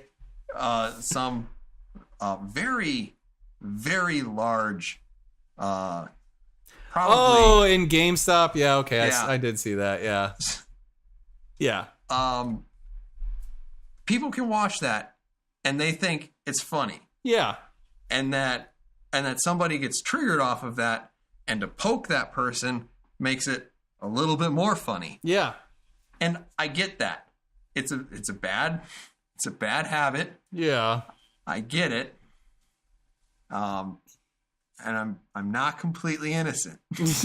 No, I get it too, but those things are not what Louis C.K. is. you know, and that's what, and I don't want him to be, that's the deal. Like well, he's going to be that for like this week. And in a week or two, he's still going to be that weirdo who likes to jerk off in front of hot women. Well, yeah, sure. And who says terrible things. Yeah. And who is legitimately funny. Yeah, he is. Yes, he is. Yeah. Funny in a terrible way. Yeah. Funny. Terrible things are often funny. Yeah. That is shock humor. Yeah. Welcome to literally a third of all stand-up. Yeah. God, at least. Maybe. Well, I'm not sure if it's going up or down because certainly the appetite to commit suicide on stage is probably pretty low. Yeah. I think that, I don't know. I just think people should leave comedians alone because of all the people in the world who are supposed to be saying terrible things. Yeah. It's comedians. Yeah, I think so. Well, I don't know. I think in general, yeah, that's fine. I think, I don't know, man. The same old standard applies. Like, if you don't like him, that's fucking fine. You know? Walk away. Yeah, you don't have to listen. That works. Just let capitalism do its thing. When you see the link and it's inevitably called, "You will never believe what Louis C.K. did now." I know, yeah. What are they, and why is that the link? What are they trying to do? So what'll happen is, I posit to you, person who is offended by this, you know that Louis C.K. likes to jerk off in front of women. If you thought that was offensive and you would never guess what he did now, you probably shouldn't have clicked on the link. No. But it's thank on you. you. Thank you for clicking. We can show this data to our advertisers and keep earning that money. I've developed a really bad habit in 2018. Yeah. Every so often, I like to go onto Google and I like to type "how to defraud Google." Okay. And I don't think it's a good idea. Probably not. I think I'm going to go onto YouTube and start typing in "how to cheat the YouTube algorithm." Okay. Because I kind of just like, I don't know why. I just think it's funny. Yeah. I hope that there's a computer out there somewhere that's really offended by the things that I'm doing. And I would like to see if it's willing to do anything about it. Because I'm not going to do either of these things. Yeah. But I do like to search for it. I like to know things. Sure. The only thing I won't search is how to make a bomb. That seems to be a good way to meet people you don't want to meet. Yeah. Yeah. I feel like now you're calling on the government a little bit. Yeah, that one gets Not a so little... much Google. It's too close to home. Moving on. Do you have any more losers? No, I don't. Do you have a victim? I do. I don't know. I think she was probably our victim last year as well. But I picked Michael Burnham because Discovery finished in this year. So, Michael Burnham, way to be a fucking victim. I fucking hate you. I hate her too. The worst person. How much do you want to... I mean, you know, we could go all day, but... I can make this political. You want me to? Sure. Okay. Michael Burnham is the Democratic candidate for 2020. Do you vote for Trump? Oh, boy. I don't know, because you feel like they both end in certain destruction. I just don't know which one gets there faster. Are you saying third party? Probably. That's the year I really throw my vote away. Well, I take the Tactic Angel option and I throw it right in the fucking garbage can. I am... Oh my gosh. I don't know what to do at this point. Now that we've got a new governor. Yeah. Oh, things to look forward to in 2019, right? Warren is running. She just announced that. Oh man. Old She Trump has and Pocahontas. she has negative favorability for running. It's like I can't. the percentage of Democrats who want her to run is like 24 versus 33 who don't. And you're like, well, that's a bad start. Yeah. I wonder if she can claim any other heritages on the way. We'll see. What the fuck does it fucking matter anymore? I hope Alexandria Ocasio-Cortez announces. I think that would be super fun. I think it would be too. I would like her to try to argue to the moderator why she is allowed to be there. Yeah. Sounds fun. Because I have a vagina. So that thing where you have to be 35 applies only to men. Right? You're right. That's what it said. No. Nailed it. Nailed it, Alex. Nice work. I don't know, but the first or the next, which are the same thing. Democratic debate is within 6 months now. Oh my god, dude. Can't wait. I just want to piss on Jetter's wall. That's it.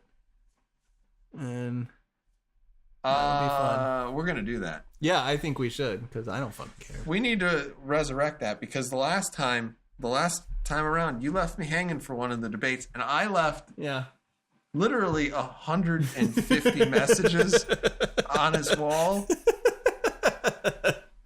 And then, like, literally 5 minutes before you're like, oh yeah, the debate is like, I just deleted it because it was just like, this isn't. Yeah. This probably doesn't speak well of me. It's whatever. Who cares? Fuck Facebook. But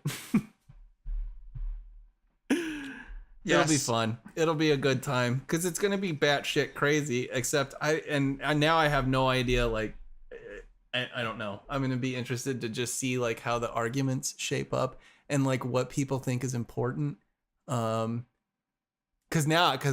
who knows anymore? Like, I don't fucking know.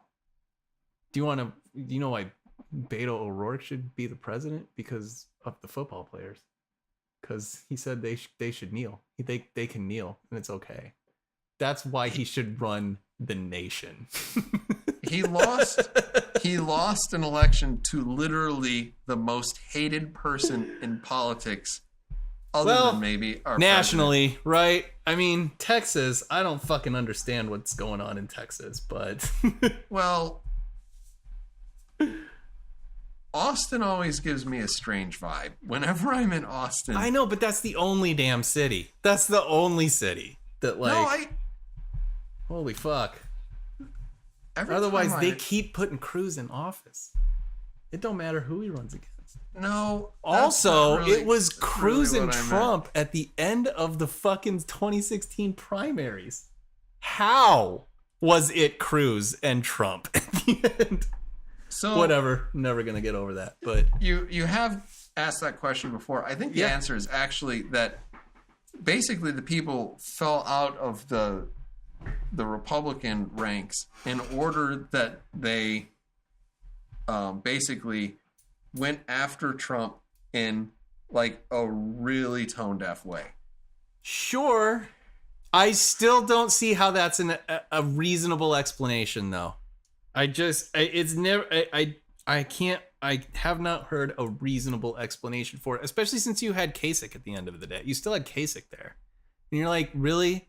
If you're one of the reasonable ones, like, it's still Trump and fucking Cruz for you? I still don't get it. Tactic Angel. Well, I have to claim a little bit of animus towards Kasich. I know, I get it, but a gun to your fucking brain. Trump, Cruz, and Kasich. Who do you think's gonna fuck up the least? Like, God, it seems like a no fucking brainer to me. But whatever. Like, I don't know. Do I want a trade war? Do I want a trade war and a wall? A hard choice. It's a hard choice.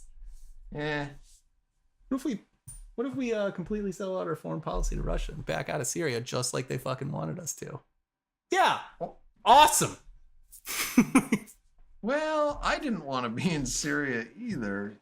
So. But I don't want to cave into Russia also. I don't know if I want to fight a war because Russia doesn't want us to fight a war. Right. Yeah, we should just give them whatever they want. Well, I don't know. I don't know what to tell you. I don't know how you make the decision hard. I don't know how to do that. I don't know. Tough choice. I would have imagined if we wanted to really make a stand against Russian interests in even vaguely the region, we probably would have cared more about the Ukraine than right. But since we gave that up, then we just give up on Yeah.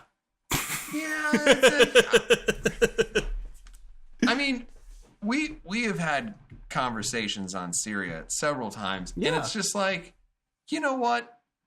The fact of the matter is that at least they weren't involved in ethnic cleansing when Assad was in power.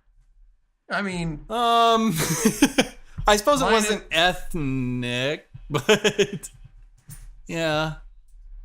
I mean, other than trying to kill the Jews, but killing the Jews is kind of the base level position over there. So all of your options want to do that. Sure. So once you get past that, you're like, well, are they gonna? No, we're gonna kill all the Christians. You're like, yeah, yeah, we're gonna set them on fire. We're gonna cut their heads off. In front of their families. You're like, I kind of hate you guys. Well, I mean, he killed a bunch of Syrians too, that weren't necessarily Christian or anything, but yeah, but if you're specifically trying to kill the Christians in the region, it's like this feels like it's going to a real dark place. Yeah. At least Assad wasn't doing that. So sure. He might be the lesser of two evils, considering that the Free Syrian Army isn't really an option. I mean, there's a debate there. Which I'll always recognize.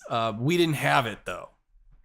I know Trump didn't fucking have it. No, but by the time Trump got into, I mean, even by the time that Barack Obama said, yes, they used weapons of mass destruction, it's like, right.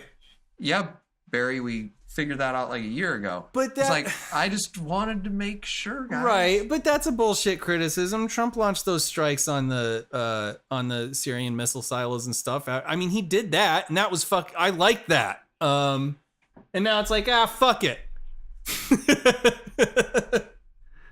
So, you know, that was the thing Obama wanted to do, but what do we have? We have a Republican Congress, and of course it's a terrible idea at that point. Then Trump does it. We have a Republican Congress. It's a fucking great idea. The Free Syrian Army was not an option by the time he was elected, because they were gone by the time that Barack even. No, they're still there. They're okay. If they weren't there wouldn't be any fighting. No, you have Syria still. You have Syria. You have the Free Syrian Army, ISIS, and you have ISIS. Yeah, you have ISIS. And so, like, the Free Syrian Army isn't large enough to actually affect the change that it wants. So it can hold down one or two cities. Right. Probably not to take over Syria, but so the question is, do you want to conquer Syria? And the answer is, probably no. Probably no. So, like, I am not trying to give your guy a hard time. Uh-huh.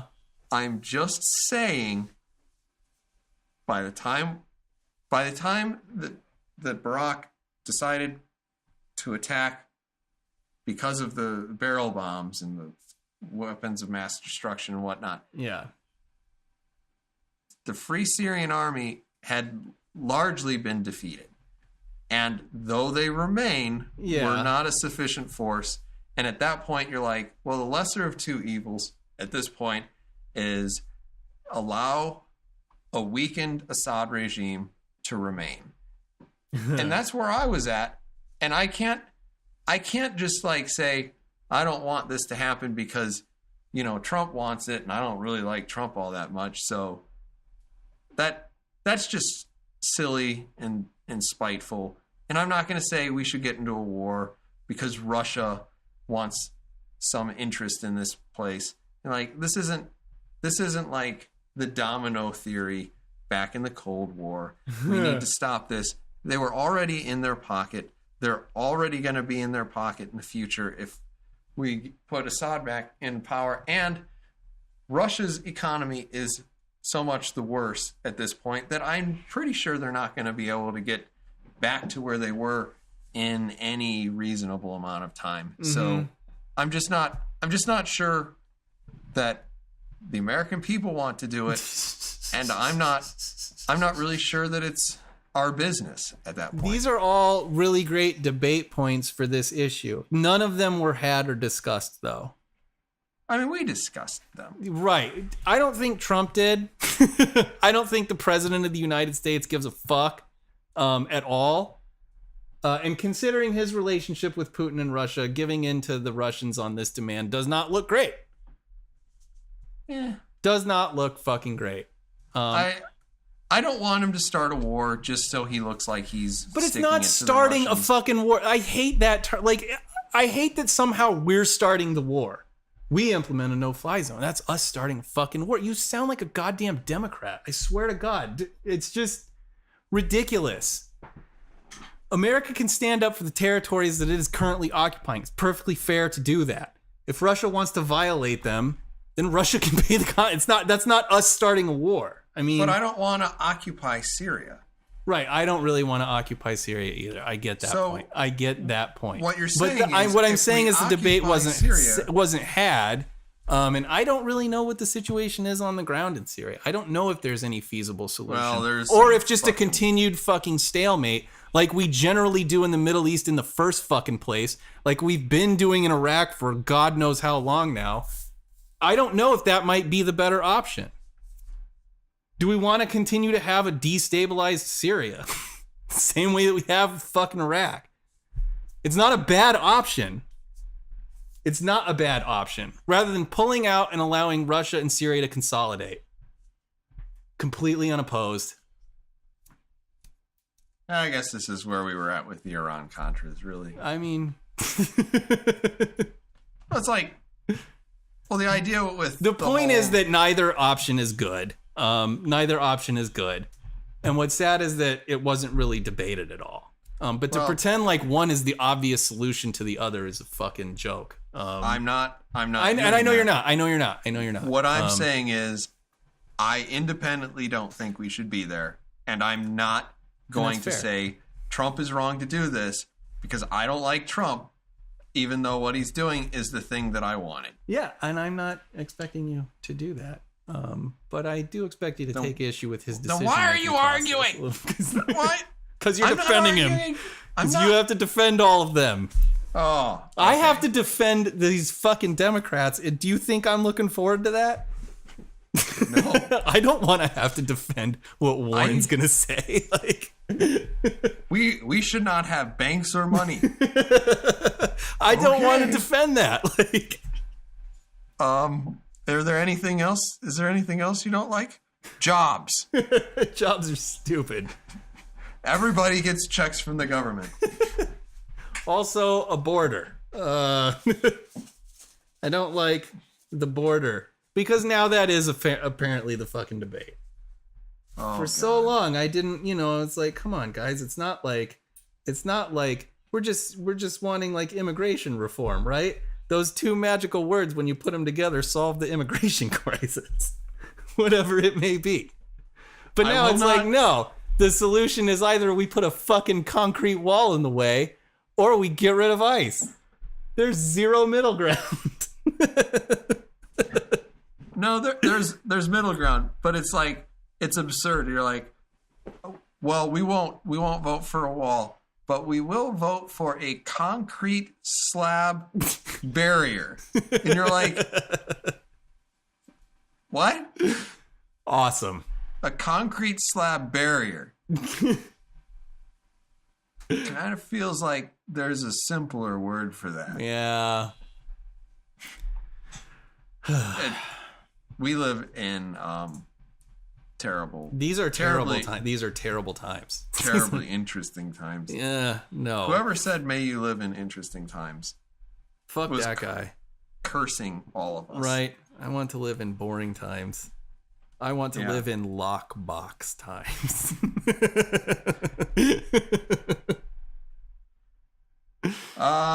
So we've gotten really off track. Well, that's how do we close out 2018 any other way, man? Well, we were going to talk about things to look forward to in 2019. 2019. Okay. Let's not mention politics. I don't think we're looking forward to any politics in 2019. I am just a teeny tiny bit, but Well, you, sir, are a masochist. I know I'm gonna immediately regret it. It's gonna be funny to me for like 4 days, and then it's gonna suck ass for a year and a half.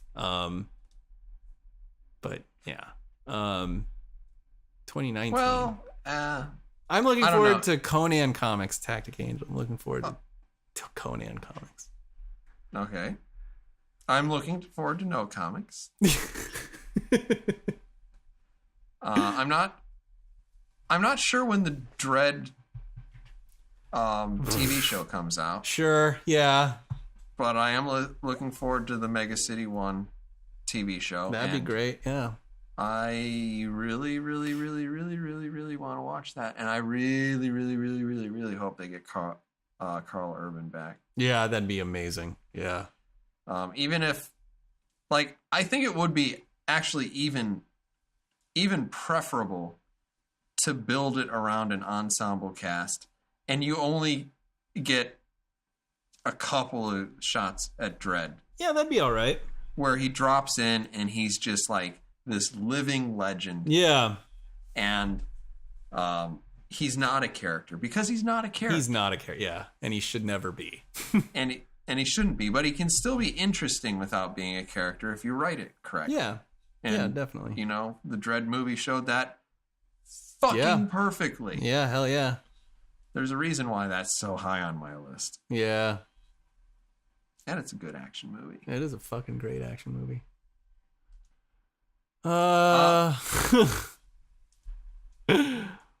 So actually the video game landscape looks sort of sparse, Yeah. but there is one interesting Yeah. thing. Other Worlds. Yeah. This plays into something that we were talking about a little bit earlier. It does.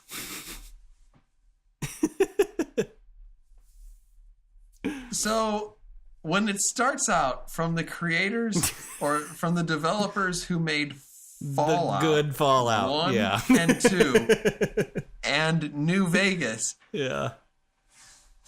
you're like, the only way that you could rub more salt in someone's wounds is if you said, from the creators of the Fallout games, you know, guys, Yeah. the good ones, Yeah. comes this game, and you're just like, I don't like the opening shot where it's like, are you experiencing anything that could be construed as explosive cell death? Yeah. Because it's like, I don't know what that would feel like. Sure. But no. Sure. Apparently you can just like straight up shoot that guy. Oh, interesting. Okay. You can walk out of the facility and immediately turn him in. Because apparently he's working against the regional forces on Halcyon, which is a planet that you're on. So he's an NPC, you're saying? He is. He's an NPC. An NPC is a non-player character. Often you can have conversations with them. They tell you things about the lore. They That's tell you nice. things about the world, things you can do. They sound like they're pretty enriching, you know? Well, to an RPG experience, an NPC is basically a hook to kind of take your audience and yank them into the world. Yeah. So that they're immersed and interested, and like if you imbue them with a certain amount of intrigue, then people are like, oh, what is this? Wow. I want to play this. I'm having fun. Sounds like a pretty powerful tool. Very innovative Yeah. idea that they've come up with, this NPC in an RPG. I'm interested to see it. I have not pre-ordered it. Yeah. Yeah. But the first 3 or 4 times this popped up, because I kind of felt like they bought all of the ads on YouTube. Yeah. I didn't pay any attention to it. I was like, this looks like Borderlands. Yeah. It And does a little bit. Yeah. Don't want to play Borderlands again. Yeah. And then I started paying attention to the text, and you're like, what a bunch of trolls. Yeah. And I appreciate a good trolling. Sure. That's probably a character flaw. But there are times where you're like, touche, swordsman. Yeah. Touche. You know, if it's a good game, I'd certainly like to play it. I got a little bit interested after I paid attention to the trailer and realized what they were doing. Yeah. And I mean, I want to play a good Fallout. I'd rather play a Fallout than miscellaneous space adventure. But yeah, you know, before there was Fallout 1, there wasn't Fallout. Yeah. So yeah, you can't just say, you know, I'd rather be playing Fallout, because you know, you don't know. yeah, Right now I would say that, but I would be wrong to do that. yeah. And there's also a part of me that thinks it looks too much like BioShock in a way. And Yeah. that kind of also sours me a little bit. But Well, I liked Fallout New Vegas. they created it. Yeah, I enjoyed I don't know Fallout if New you know Vegas. that. I don't think I feel like it was kind of frowned upon a little bit, and I never really understood why. Well, it was different than Fallout 3, and everybody... Yeah. And for a lot of people, Fallout 3 was their first Fallout. Yeah. And, I mean, I'm not going to lie, it was my first Fallout. It was not So- mine, actually. And there were strangely a lot of bugs that showed up. Yeah, Like, there were. Yeah. It felt even more unstable. Yeah. It than did have some normal. problems. It did have some problems. So there's like... It's like, come on, guys. You guys should have figured this out. Yeah. Because you already released a bug. Like, you'd shoot a death claw, and then all of a sudden it would turn into this weird, like, contorted Yeah. bunch of, like, random polygons that were attacking you in a whirlwind. Yeah. You're like, I don't know where the hitbox is. Yeah. I liked But the there were- gambling in that game. I like that they had included gambling in that game. Oh, yeah. I was going to bring up gambling when you talked about Red Dead. Because I was really sad they removed poker. Well, no, Red Dead poker is in Red Dead. It's Is like it? it's the only thing I want to play. Yeah, Texas Hold'em is in Red Dead. Actually, the only thing that irritates me about that is that the gambler challenges in that game go from like poker to blackjack to fucking dominoes to the whatever the knife game is. And I hate that because I wish it was all poker. I wish all of the gambling challenges were just poker. And I have spent a lot of time just playing poker in that game. Okay. Maybe they just removed it from the online. Oh, maybe. I don't know.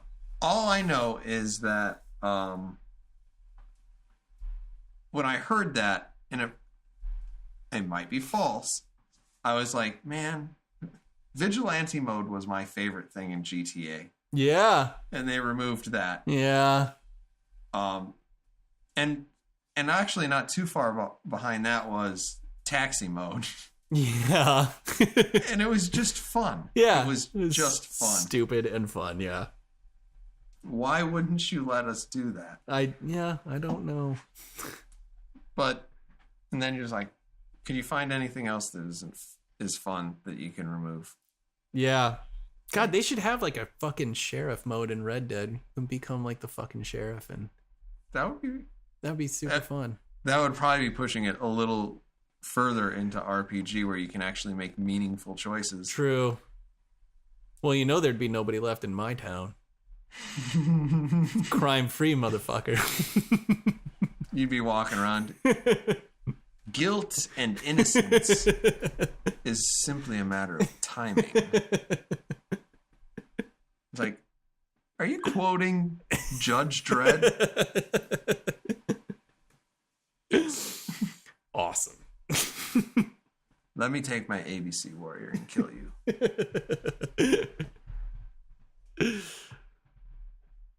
So, yeah, I don't know.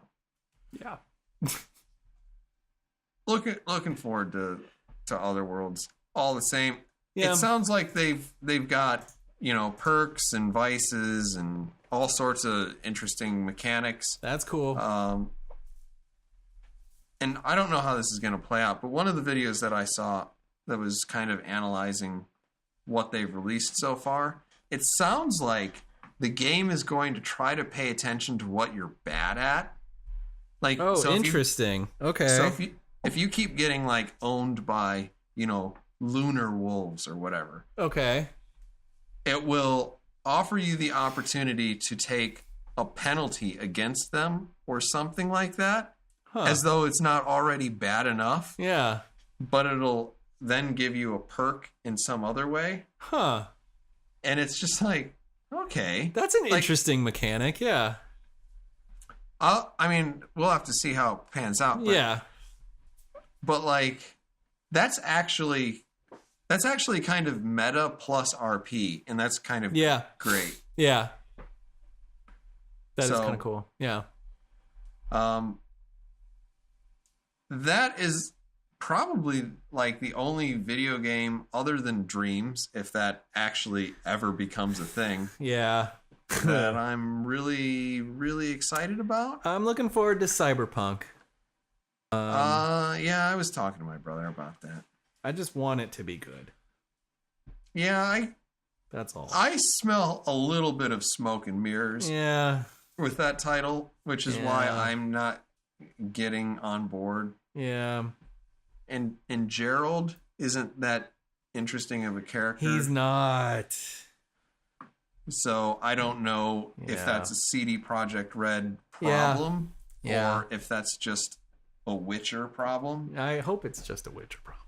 I hope it is too, because I don't want to play as vanilla action man. Yep. Me either. But yeah, go Polish developers. Yeah. Continue to take our money. Heck yeah.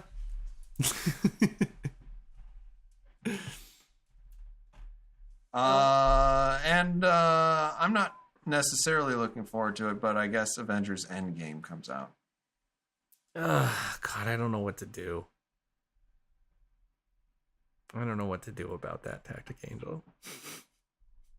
We got our first posters of Captain Marvel. Oh yeah, Captain Marvel. I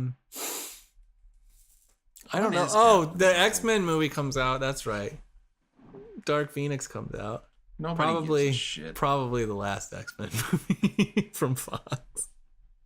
And maybe New Mutants will come out next year. Unless they just fucking threw it in the garbage can. We'll see, I guess. Kind of the only thing that really comes out of that that's even vaguely interesting to me, because I am honestly not too happy about the mouse owning everything. Yeah. Is the prospect that we might one day again see Star Wars. The Star Wars you know. 4, 5, and 6 cleaned up, unedited. Yeah. On the Blu-ray. That'd be nice. You can clean it up. Yeah. but you cannot fuck with it. Add a bunch of yeah. That'd be cool. I'd take that. It's been a while. It's the only thing that they could definitely make money hand over fist. Oh yeah. Oh yeah.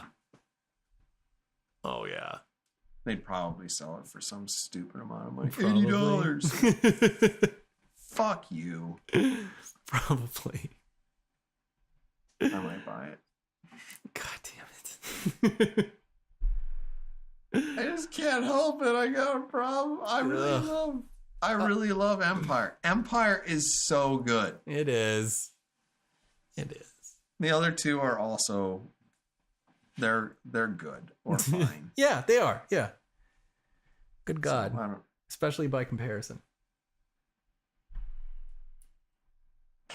Also, the Star Trek DS9 documentary comes out. We should talk about that. We should watch that and talk about it when it comes out. I am always happy to talk about Star Trek. Do you like Star Trek too? I like Star Trek also. Oh, good.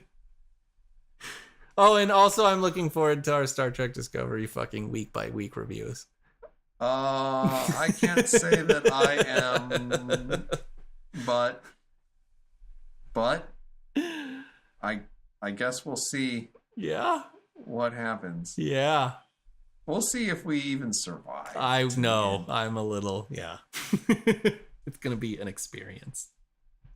So Captain Marvel's March 8th. That's pretty soon. I guess that's just in time so that we can familiarize ourselves with what should have been Katie Sackhoff's big role. I know. And then she can save the world in something else.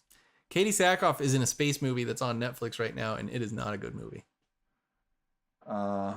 It's not surprising. I know. She's good in it, though.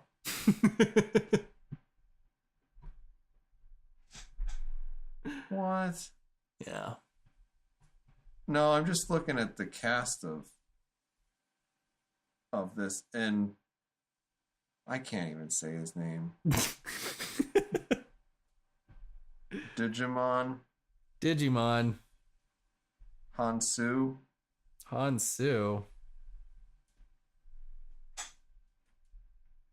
Cool. All I can say is he's the guy who first talks to Star-Lord in the first Guardians of the Galaxy, is listed as a cast member, and he looks like he's part of the Nova Corps. Oh, okay, cool. Well, yeah, the Nova Corps is going to be in there, so I guess that makes sense. And I'm kind of excited to see the Nova Corps a little bit. I like their ships. Yeah, they blew up their planet, though. Yeah. I'm a little bit sad about that. Whatever. Yeah. I guess we'll see what they do with it. I like the Novas, even though they're fucking lame. Yeah, I like them too. But since he was already in that, I wonder if that's supposed to be the same person. Probably, yeah. I would guess so. Yeah, I don't know. There's also a blue man with a beard. Whatever. Cool. I guess we'll see if this is probably. any... You think so? Probably. Krees can grow beards? Yeah, why not? Fucking racist. I'm just asking a biological question. So, anywho, I guess we'll see if that's any good. I'd be like, that would be really high on my list if we actually got Katie Sackhoff in that role. Oh my God, yeah. We'll see if Brie Larson. Oh my God, fall like 98 pounds of her. Fucking. Yeah, soaking wet. Yeah. So, I guess we'll see. All right. Midget Radio, do you have anything else to add? I do not. Okay, well, I think we should call that episode number 73 of the Wednesday Night Gentlemen Multimedia Empire official podcast. Please give us a like if you've enjoyed this video. Subscribe to our channel because that is a good use of your time. You can find us on Twitter where we are at WNG_MME_OPC, and head on over to Facebook where we are simply the Wednesday Night Gentlemen. Thank you everyone for listening, and we will see you again on episode number 74 of this podcast. Bye-bye.